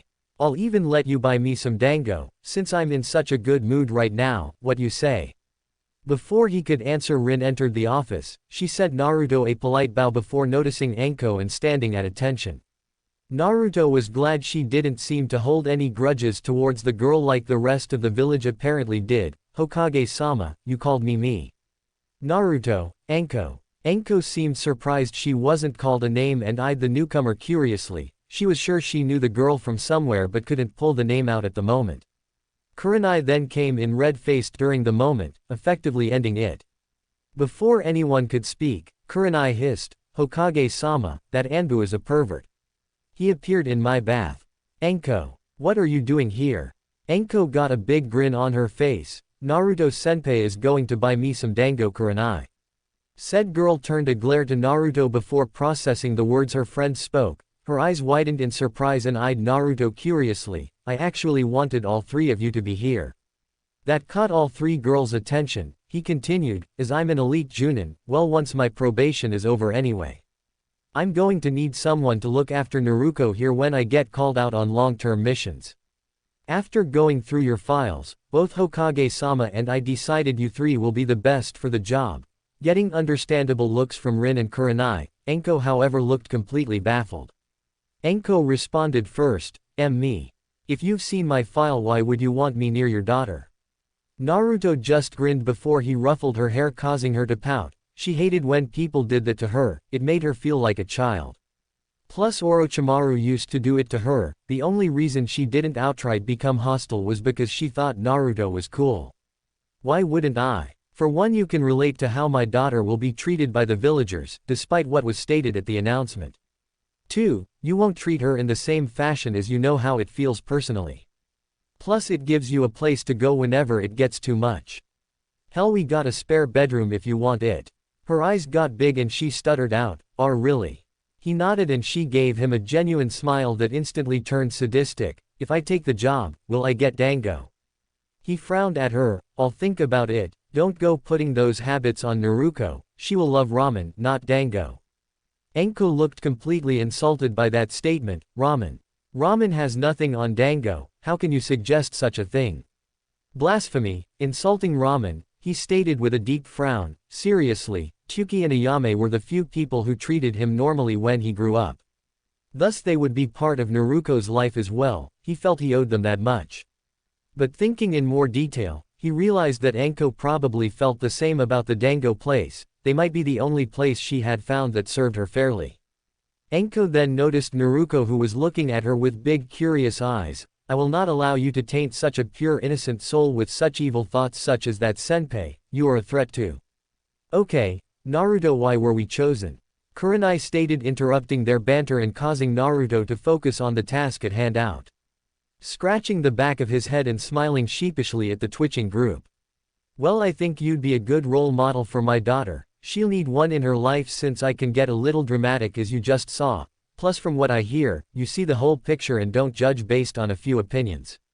Kurenai saw him look back at Enko, who was pouting and looking away before nodding in understanding. Then I accept Naruto. He then turned to Rin, who was staring at him intently. As for you, Rin, both Minato and Kushina here spoke highly of you. I have no doubt you are capable of the task. He cherished his students greatly and I would be honored if you would watch out for my daughter, as she grows to become a great kunoichi one day. I don't understand, what could I offer? It was a statement, not a question, and he chuckled. Well, for one, you are a medical ninja, at least were. He saw her flinch when he stated she was a ninja, meaning you were trained to look after a young child. But the main reason is if Minato and Kushina lived, they would have wanted you to be the one they would have recommended. I have no doubt on that. He saw Rin had tears in her eyes and nodded her head in acceptance of his reasoning. Naruto had a kind smile on his face in her direction that turned to horror. Now he noticed Enko in front of him whispering to Naruto, "Don't worry Naruto, I'll make sure you're safe from that evil logic your daddy has." "Yes, I will." "No, stay back, before he jumped back to the corner of the room eyeing Enko, who still had that sadistic grin on her face. He noted Rin bowed and she stated, "If Kushina and Sensei trusted you, I would be honored to watch Naruto." With a sigh after watching the interactions of the four people in his office, Hiruzen stated, "Alright, since that's done with, until Naruto's probation ends you will not be needed. Rin, I will need you in the hospital to help if you are willing. Kurenai, Enko, you will both be needed for missions as all other high-ranking officers will be. But once the probation is over, Rin, you will be the main person on call to look after Naruto. Enko, will you be moving into the Uzumaki compound then?" Naruto's eyes widened in horror as he suddenly remembered he did indeed promise. Enko seemed to see this, and despite her inner turmoil about if he rejected his previous statement, she grinned before she chirped happily, "Yep, plus Senpai will take me out to Dango to celebrate too." Naruto announced loudly, "Ramen and Dango on me, you are all welcome to come so we can try to get to know each other. My treat is a thank you for accepting my request. I'll look at expanding the property too, since there's plenty of land so you guys can stay over if you wish in a few years. I'll also play with the seal on the gate, see if I can somehow key you guys into it, since it will be pointless if I go on a mission and you're trapped inside."